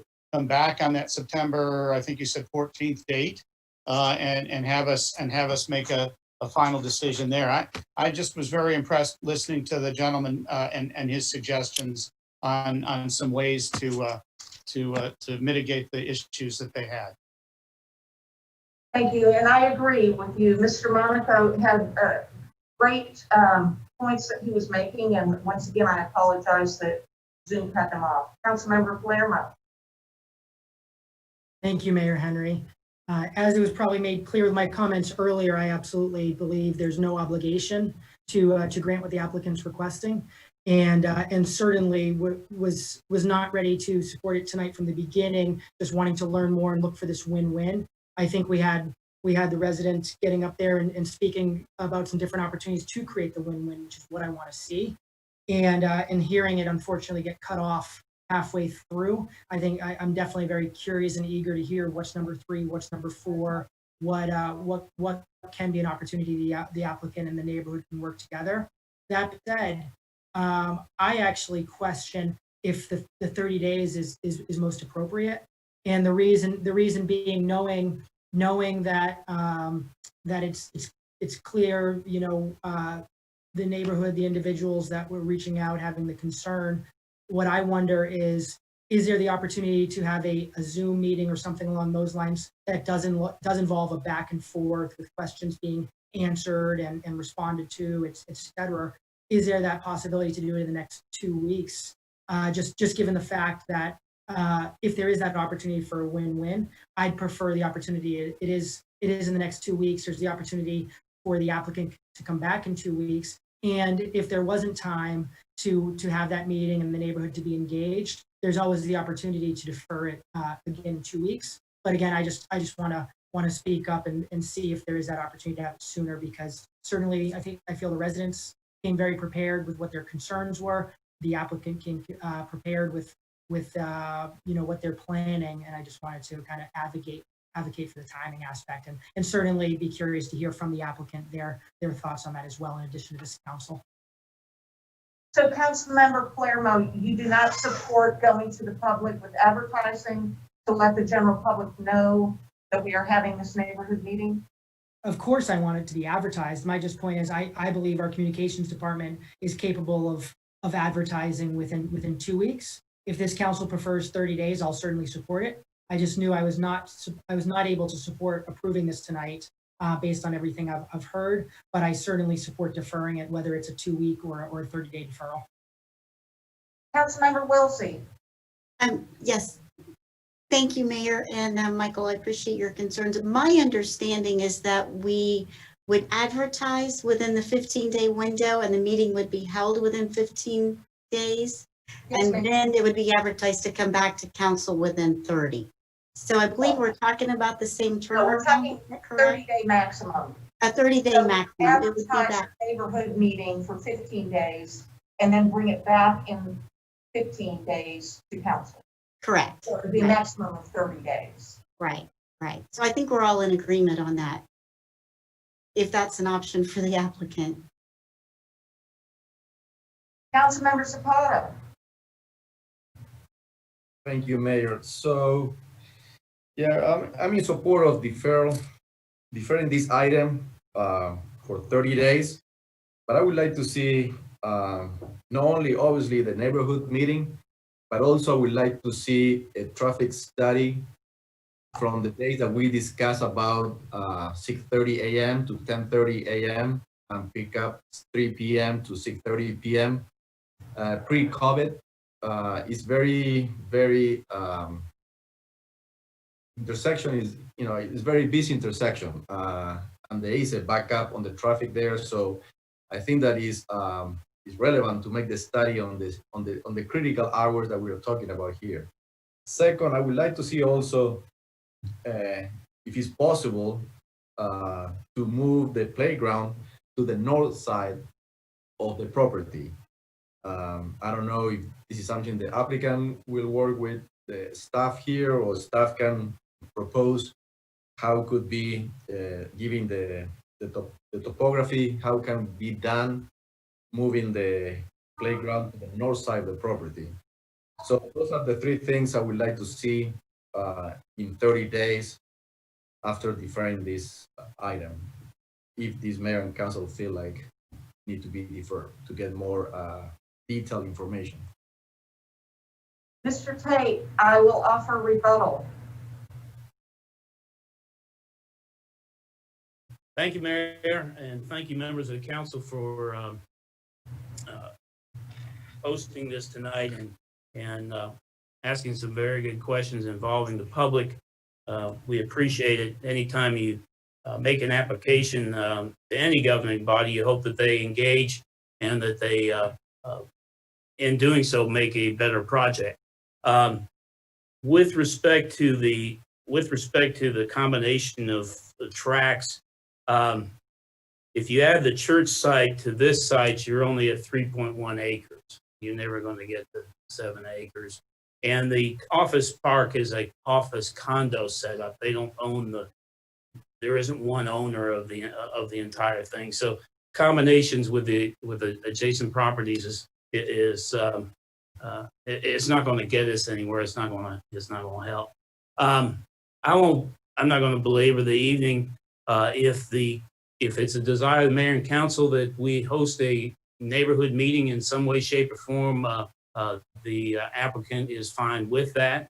We'd like to get back in front of the mayor and council as quickly as possible. We have deadlines, we have closing dates, we have we need to, if possible, get it open before the next school year in August and September of next year. So if that's what it takes, and that's going to, like I say, satisfy the concerns of the neighbors and make this a better project, then the applicant is willing to do that. We really don't think that the noise issue is one that is going to be significant, if at all. And we really, really hope that the mayor and council will go along with the first intuition of the staff, and that is, let's not try and fix the problem before we even know if we have a problem with respect to traffic coming out on Crabapple Road. We would prefer the condition that if there is a problem, the operator, property owner, however you want it, and on down the road and forever, if they operate a daycare center, then they have to fix it, whatever a traffic problem may be. And finally, we have Steve Meadows. He's been here all this time. He's an elder with the church, and I'm sure if the mayor and council wants to hear from him, I'm sure that's fine. But the church has expressed to us in no uncertain terms that they don't want this traffic, this cut-through traffic through their parking lot. It would have to go through our driveway into their property and around their building out to their one entrance and exit on Highway 2. It just doesn't work, and it's dangerous. And I think the safety of the folks in the church, as well as the safety of the people in the daycare, ought to be primary, ought to be the paramount consideration. But with that, I'll shut up. If the consensus of the council is to do a neighborhood meeting and come back just as soon as we can, we're in agreement with it. Thank you. Thank you, Mr. Tate. Additional comments from council? Do I have a motion? Yes, Councilmember Zapata. Thank you, Mayor. So I have a technical question. The motion is to defer to, I believe we said September 14, Mayor Yes, and meeting. If this is the case, but then all this information and the neighborhood meetings get done before that, there is any chance we can move back from the September 14? That is my technical question. Not unless you want to create an additional mayor and council meeting. We have our meetings every 2 weeks. 15 days would put us right in the middle of that 30-day window. Okay, so I guess 30 days have to be the, so, okay, so I have the motion to defer this item to the September 14 Mayor and Council meeting with the purpose of having a neighborhood meeting and collecting more information regarding traffic study between the 6:30 a.m. and 10:30 a.m. and 3 p.m. and 6:30 p.m. And also see if it is possible to move the playground to the north side of the property. We've got a motion by Councilmember Zapata. Councilmember Judy? I got a quick question, clarifying question. Who's doing this traffic study? Is it the applicant or is it RDOT? And I also think that when this building is built next August, post-COVID, there's going to be a whole lot of different elements here with Crabapple Middle School moving, Class A office space, basically, people not doing computes, working at home. I don't know if it's even going to be a relevant study by next August. So I just wanted to clarify, is that a condition and who is doing that? And if our experts even think that's going to be a relevant study with all the different things by next August with the school moving. Thank you, Councilmember Judy. It is my understanding that the motion is a recommendation that the applicant look at these issues. I personally have a question on how anyone can do a transportation or traffic study pre-COVID when we're in the middle of COVID, but that's far beyond my capabilities. I'm not a transportation engineer, but Councilmember Zapata is requesting that the applicant look at those possibilities. Also, he is requesting that we look at buffering and noise issues. And was there something else, Councilmember Zapata? Neighborhood meeting. Oh, and moving the playground. So that is, Councilmember Zapata's motion is requesting that we look at those and that we bring it back to council on September 14th after a neighborhood meeting that has been added. Councilmember Wilsey. Yes, thank you, Mayor. Just a question about that. From what I've heard from the presentation that's been made, it seems like that I'm in favor of us looking at buffering options and landscaping to minimize the noise impact with the neighborhood. But from what I hear, it sounds like this is probably the safest location for the playground for the children. And I think the option that we're going to be looking at is, do you want to hear children's voices between a reasonable amount of time or traffic coming in and out from your home? So I don't want that to sound like it's a direction from council or that it's something that, I think it's something that can be discussed in terms of buffering, but I just don't want that to sound like that's a condition of approval of bringing it back. Thank you, Councilmember Wilsey, and it is not a condition, and this is just the opportunity to give the applicant suggestions on what the applicant needs to speak to the community about and be willing to address when they come back to us on the 14th. Additional comments? Yes, Councilmember Tyser. Second. We had a motion by Councilmember Zapata. We've got a second by Councilmember Tyser. All those in favor, please raise your hands. And it passes unanimously. Mr. Tate, we will see you on the 14th. If there is anything that we can do to provide or facilitate with your neighborhood meeting, I would strongly suggest, it looks like Mr. Samuel Monaco is the representative from the abutting property, and if you would please reach out to him, but then also we'll advertise it as a neighborhood meeting. So the motion passes. Thank you very much, and we are going to take a 10-minute break before we move on to the next item. Thank you. Thank you.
the temperature in your offices?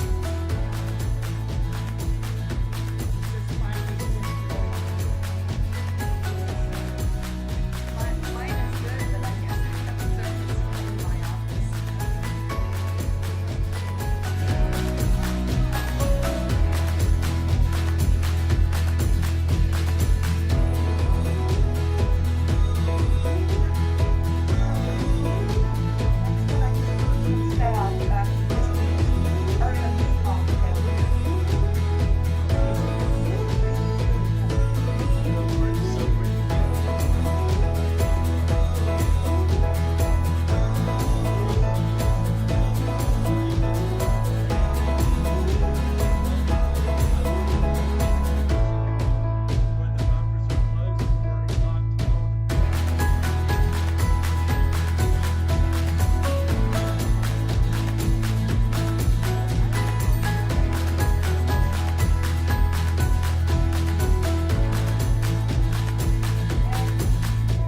Thank you for the update.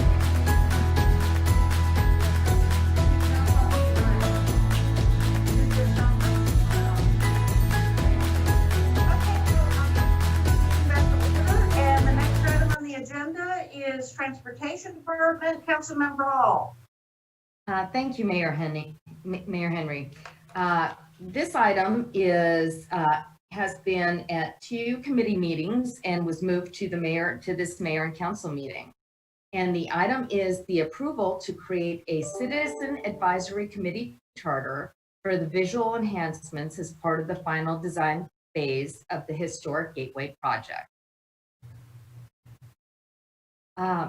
The item summary, would you like me to read through the item summary? Well, I don't think you need to do that. If you would just hit some of the highlights. Okay. Get it? The draft that was published, we've gotten some feedback on it, and there were a couple of changes that I made on it. And Marley, if I could get you to put it up on your screen, we'll go through it and hit those notes. Thank you so much. If we can scoot down to the document. There it is. So this is the Historic Gateway Advisory Committee, and basically the purpose and mission of this advisory committee is to provide a resource of citizen feedback to mayor and city council for the advancement of the Historic Gateway project to serve the best interests of the Roswell community in the cost-effective, expeditious, and timely manner. The objectives, I'll just highlight the objectives, to provide a forum for Roswell citizens to be engaged and provide input for the visual enhancements, and for example, but not limited to adding texture to a retaining wall, public art at the roundabout, subject to GDOT standards, and to the approved project elements that are in the design of the Historic Gateway project. To foster communications, I'm sorry, that moved around a little bit, and open dialogue among residents, key stakeholders, the governing body, and Roswell GOT regarding the Historic Gateway project visual enhancements, to create community environment that encourages and supports a positive approach to the revitalization of the key corridor that respects Roswell's historic identity, to inform and involve Roswell citizens at the direction of RDOT for recommendations to the governing body for the allocation of the approved T-SPLOST funds for the visual enhancements. Sorry, I'm reading off of the screen. And basically, one of the changes that we adopted, or I'm suggesting here, is that we have a 13-member committee. That committee would basically be comprised of 10 Roswell residents, and that will go through the application process. And the other 3 members would be, if we can just scoot down a little bit, Marley, to the 3 ex officio members would be the liaison to transportation, the RDOT planner or management representative, and also the city administrator or his designee for the purposes of providing resources to the committee. And if we can go down to the appointment,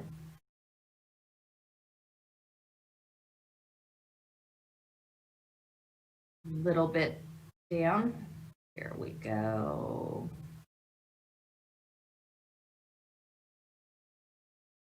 The community volunteers will be asked to submit their resumes through a portal where the applications will be subject to review by mayor and city council.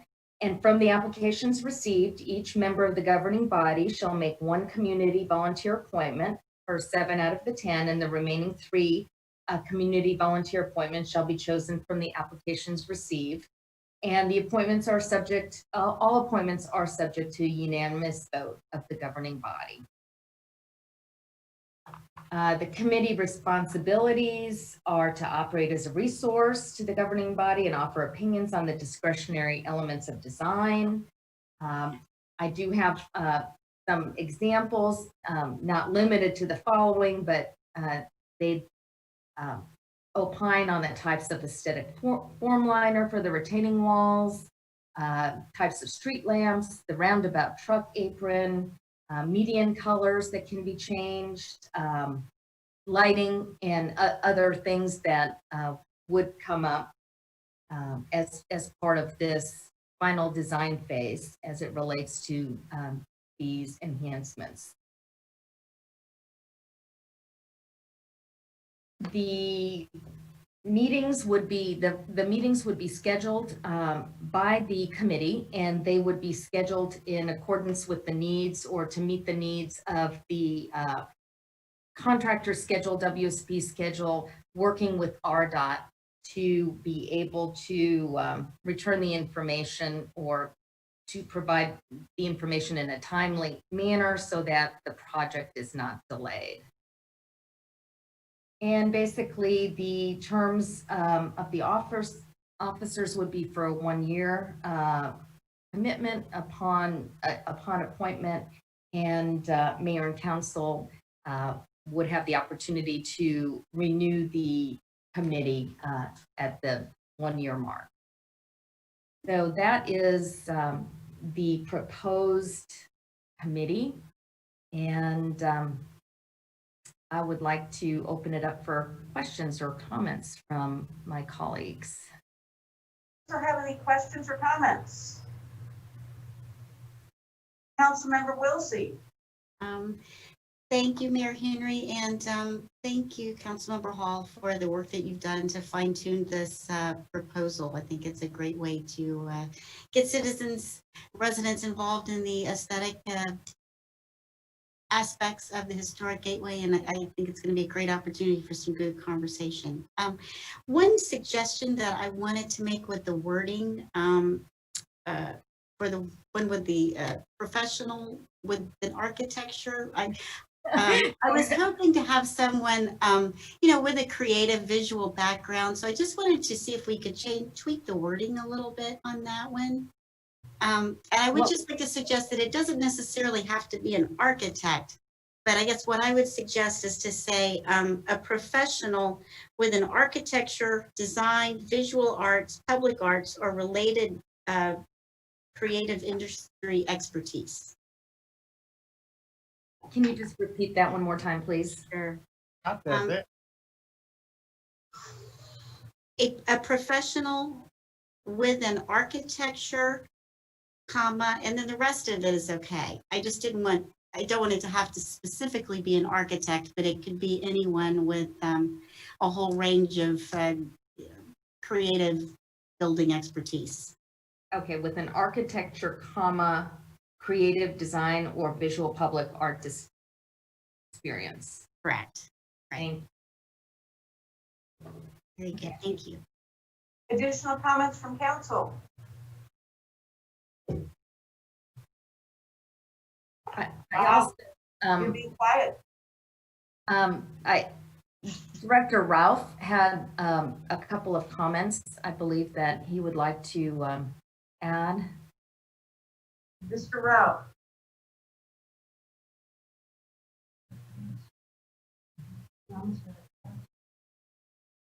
Thank you, Mayor. Thank you, Councilmember Hall.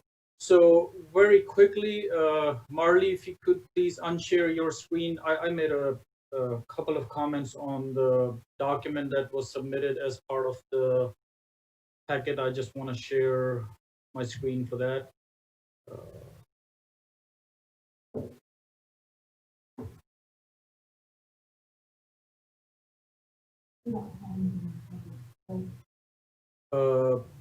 Can you guys see the screen? Yes. Yes, so I was just on the actual item itself. I was trying to clarify the final design phase or the visual enhancements only. It was a little unclear here, but that gets clarified later in the document. Another comment staff had was in the criteria for selecting the citizens, members of the committee, we just wanted to suggest, and we can get legal's opinion on that, if a property owner, residential or business, is negotiating right away with the GDOT for this project, that may cause some conflict of interest issues. We can ask legal for their opinion on that. This was just a recommendation from staff. Talking about the responsibilities of the committee, this is where it gets a little confusing for staff. Are we talking about the visual enhancements only, or design changes, or both? Because the way committee responsibilities are written, it talks about elements of design and input on design decisions. So it gets a little confusing here, looking at the responsibilities of this committee. And rest, I think it got addressed. I had two more comments on the overall process. So I'll just quickly go over that. I'll unshare my screen first so you could see. So if the city council wants to form the committee, staff's recommendation is to clearly define the purpose and limit it to the visual enhancements only, and do not allow enhancements that could trigger footprint changes or geometric changes to the project elements. Second recommendation staff has is for some external help. Staff does not have the capacity and tools to lead an effort like this one in-house. For almost all our projects, public involvement is part of the scope of for the design team to work on. These consultants, they have necessary resources to pull these efforts effectively and successfully, such as software to create graphics, doing national level market research for options, cost estimates, variety of expertise available on their staff, and relevant facilitating experience. So if approved tonight and council agrees to hiring a facilitator, staff plans to work on the scope of work for the facilitator and an estimated fee, determine the procurement options, identify funding sources, and bring back to a transportation committee meeting for approval. That's all I had.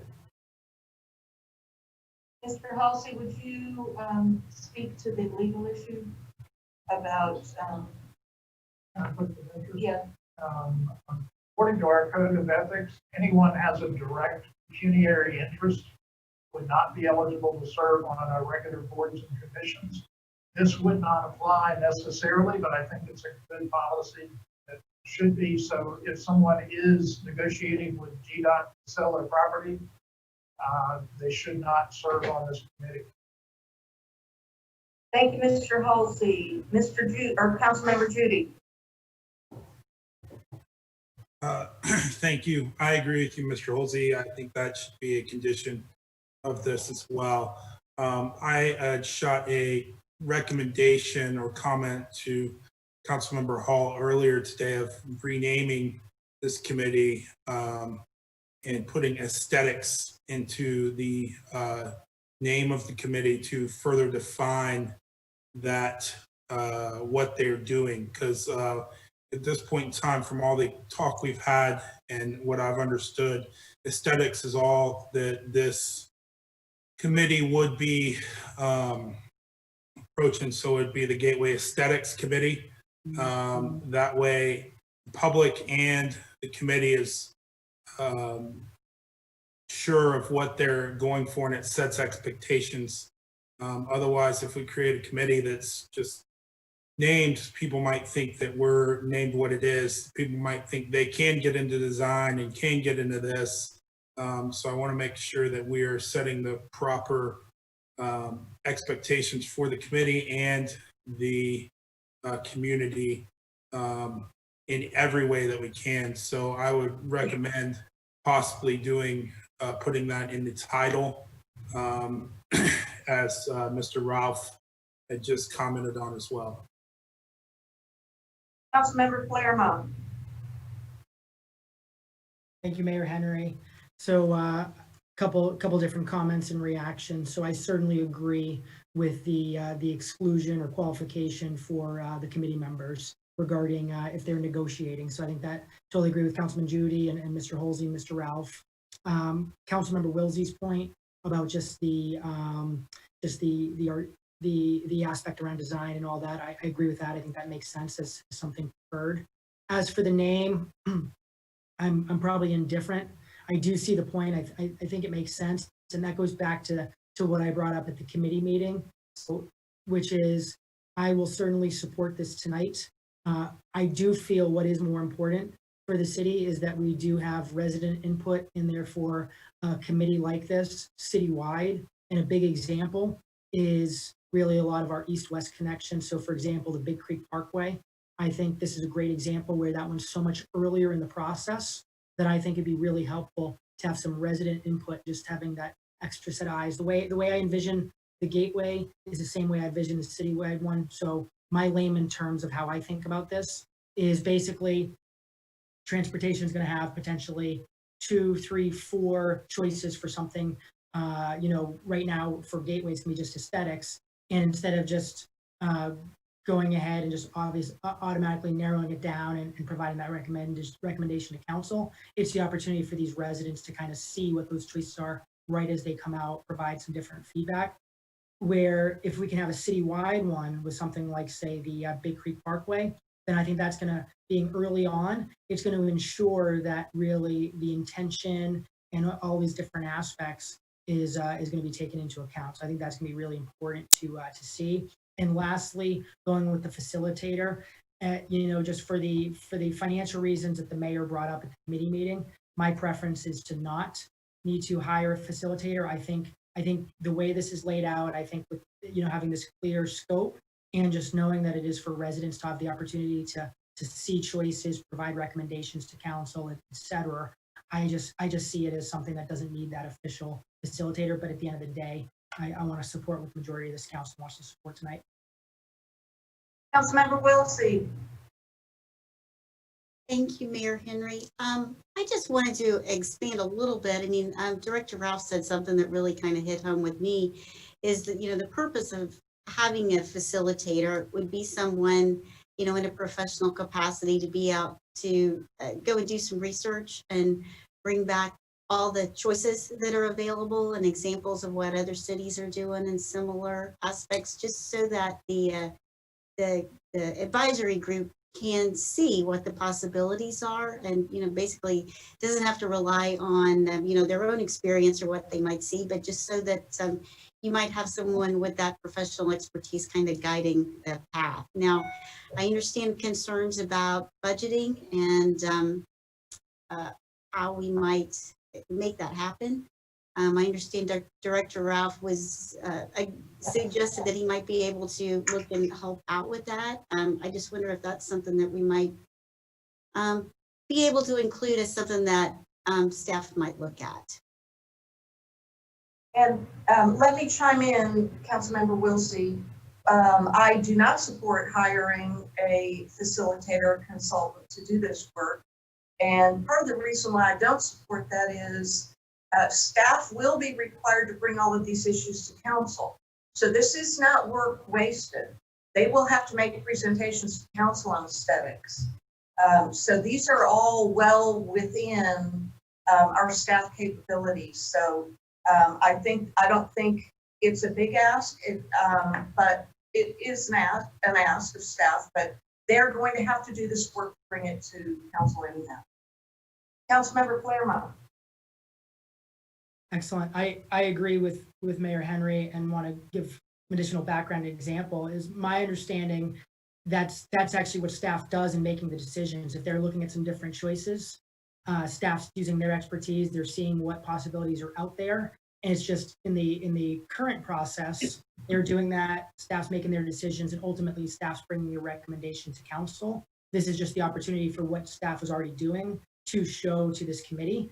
And something that I do want to stress that I think is very important is I want to make sure that if different choices are being shown to the committee, that there's the approximate dollar amounts as well. Because as we went through that bridge process, there's some aspects where if you assume that everything costs the same amount, then everybody might go one direction. If you find out that one is $1 million more, you might end up getting a different response. And I do want to make sure that this committee is getting that same information that councils are always delivered. Thank you, Councilmember Palermo. Councilmember Wilson, did you have an additional comment? Yes, just a comment and I guess a clarification of the process with Director Ralph. I do the decisions regarding aesthetics, some research and work is done by the consultant, correct, as well as staff. So you would have options so that you kind of have an idea what you're looking for or what the possibilities are. And I just want to make sure that there's a way when that information is available to coordinate it with the committee, if we're not assigning someone specifically to do that. Yeah, so unfortunately, we will not have any information available. Please remember, this is the visual enhancements are not part of the final design. We are talking about trying to figure out what the city wants to do with the $2.8 million T-SPLOS funding that we have for enhancements to the project. And I mentioned at the June committee, staff's plan originally, before this committee discussion was brought up, staff's plan was to do exactly what we did for the bridge aesthetics effort very recently. So all those pretty pictures and, all those cost estimates, it was a ton of work that was conducted by our T-SPLOS program manager. Staff did not do that work. Yes, I made all those presentations. It still take a lot of time just to communicate back and forth between the city council and the consultant on which direction do we want to go to.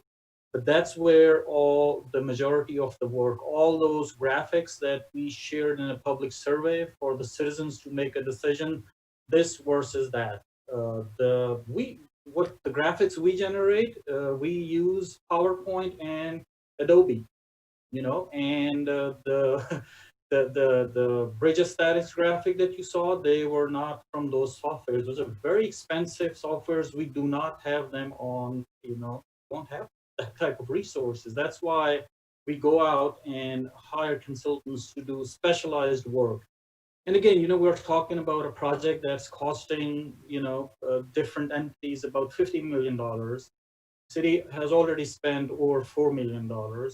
And we are talking about the looks, how this project is going to look for the rest of at least our lives. So I think doing it right is extremely important for us to go in front of this citizens committee. What are we going to talk about? We're just not going to talk about verbally about, hey, these are 2-3 different ways to make the face of the retaining wall look like. We're going to have some visuals to show and share with this committee. And eventually, before we come back to the transportation committee before you guys, I'm sure there is going to be a step where we go out to the public, whether it's a virtual online survey like we did for bridge aesthetics. So all that takes work in preparing those, that expertise level of graphics and preparing cost estimates for multiple options and doing national level research. Those are the things we do not do. They're never included on any of our projects. So I would still recommend for the council's consideration for the external help. Mr. Ralph, are you telling me that your department is not prepared to present a professional slideshow to us regarding these enhancements? Why is this any different than what you presented on the bridge aesthetics? It's not. But what I'm saying is the work that you will do to present to council does not change. But we've got a citizens advisory committee, another set of eyes to look at the same thing that we will be considering. This is also a committee that will be ambassadors to our community to let them know it's another portal where our citizens feel as though they are engaged in the process. So if you are telling me that you can't provide us with a professional presentation on this, meaning council, and that you're not willing to do it for a community or for an advisory committee, I've got an issue. What I'm trying to say is this, the only additional work is you present to a committee who advises us, then you present to council. I just don't think that this is rocket science, and I think that we're complicating this entirely too much. Mayor, maybe I'm not explaining myself clearly. What I'm saying is, yes, whatever information we'll present to the Citizens Committee and to the general public and eventually to Transportation Committee and the Mayor and Council, what we did for bridge aesthetics, I made those presentations. A lot of work went into those, but the information you saw on those presentations, the graphics and cost estimates and options, we had external help from our T-SPLOST program manager on that. So that's where the information came from. It's not the matter of presenting. I'll be happy to present. That's what I do. I just don't have the information, and that's not part of the scope for WSP because we are talking about T-SPLOST funding and enhancements. So it's not WSP. It could be the T-SPLOST program manager, but that's what I am asking your permission for. If that's what we want to do, we could use the T-SPLOST program manager. We could use, we can go out in the market and see what other type of expertise are available. We have those 2-3 options, but what I'm saying is we're going to need some external help to prepare the graphics, the cost estimates, and do the research.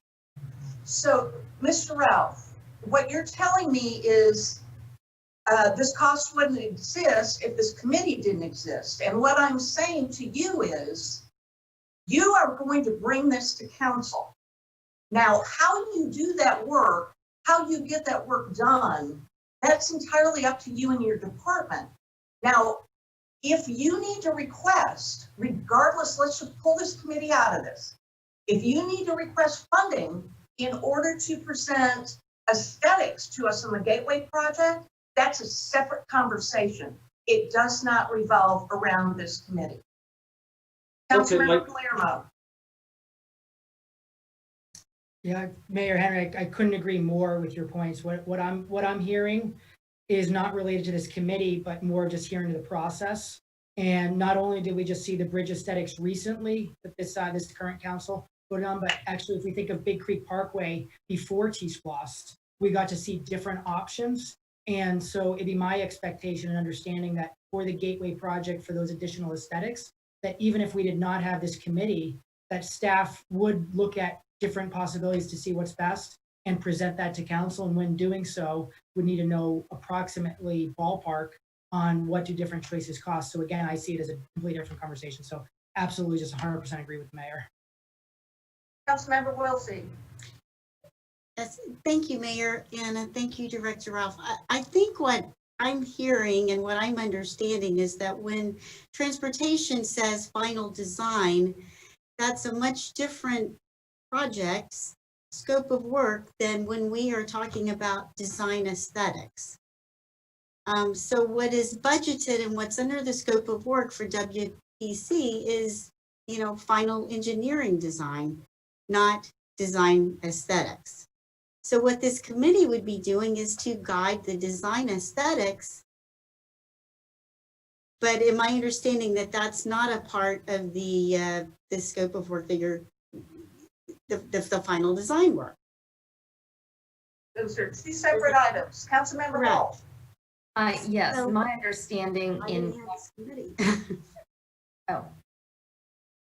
No, I My, guess I'm just trying to figure out, what is, then what is the purpose of the committee if we don't have those design aesthetics, planned and budgeted for?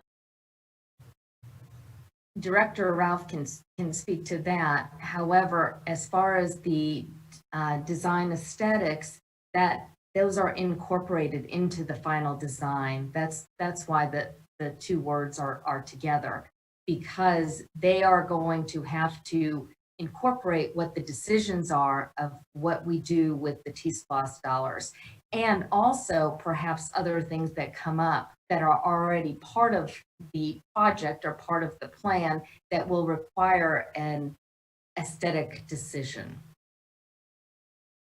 So can I clarify something, Councilmember Hall? The recent contract modification that the city council approved for about $2.3 million for WSP, that has nothing to do with the visual enhancements and the T-SPLOST funding. That is totally separate. If we're gonna want WSP to include the agreed upon visual enhancement into their design, we are talking about a change order. Thank you. And that is my Which is fine, and the T-SPLOST funding could pay for that. T-SPLOST funding could pay for any extra help we need for this whole effort. Thank you, Mr. Ralph. And what I would like to add here, we're discussing this committee and whether or not we form this committee. If there is in the future any reason to look for additional funding to present to council, then we can talk about that. But my point is, aesthetics are a decision that this council has to make sooner or later. And asking an advisory committee to advise us on that should not create additional costs. So having said that, if for some reason there are unforeseen costs in presenting to council, we can revisit that. This isn't a huge problem. I think so there's no one in the public that would like to speak about this topic. So I would like to move us forward to a motion if we could possibly get there.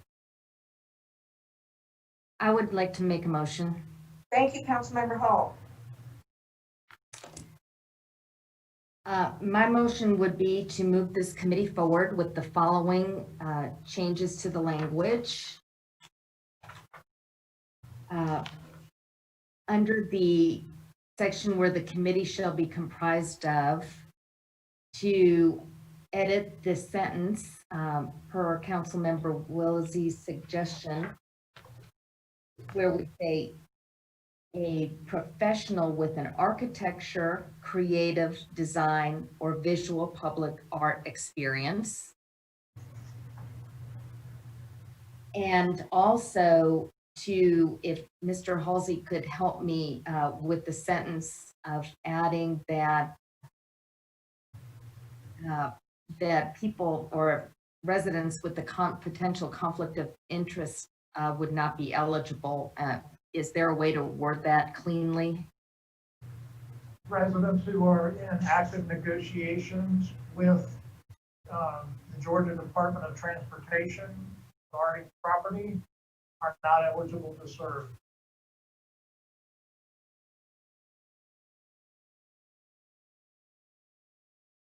So as Mr. Halsey said, and the final part of the motion would be for community relations to open up an application portal for applications to be submitted by the residents. So that would be my motion. I think I got it. We've got a motion by Councilmember Hall. Councilmember Tyser. Just want to make sure, Councilmember Hall, you've included all your red line information in your motion. Thank you, Councilmember Kaiser. Yes, please include the red line information in the motion. Second. We've got a second by Councilmember Kaiser. All those in favor, please raise your hands. And it passes unanimously. Thank you. The next item is a city attorney's report, and it's also first reading. So, Mr. Halsey. Thank you, Mayor. This is a proposed ordinance to cure an anomaly that has crept into the Parkway Village alcohol sales over the years. When it first started, there were no alcohol sales. Then they were permitted to have beer and wine sales. And then finally, we permitted a liquor store to go in there, but no beer and wine at the liquor store. So this is meant to correct that, to allow liquor stores within the Parkway District, Parkway Village, which we already have, so that they would be able to sell beer and wine. And that's all this says. So here's the first reading. Ordinance to amend Chapter 3 Alcoholic Beverages of the Code of Ordinances of the City of Roswell regarding zoning requirements within PV or the district formerly known as Parkway Village and for other purposes. Number one, the operative part says no alcoholic beverage license shall be granted unless the premises PV license are located in the NX, CX, SH, CC, PV, CH, OR, IX, or historic overlay district.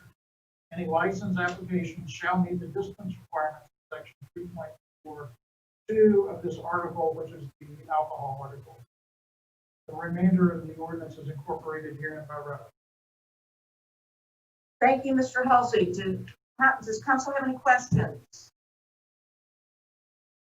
This is the first reading. There's no one in the public that would like to come forward and speak. Do I have a motion? Councilmember Kaiser. Motion to approve. Motion to approve by Councilmember Kaiser, second by Councilmember Judy. All those in favor, please raise your hands. And it is Judy, Paul, Zapata, Wilsey, and Kaiser. All those opposed? Opposed is Councilmember Palermo. The motion carries. The next item from our city attorney's report, a recommendation for closure to discuss personnel litigation and real estate. Do I have a motion? Motion by Councilmember Kaiser. Do I have a second? Second by Councilmember Wilsey. All those in favor, please raise your hands. And it passes unanimously. We are adjourned.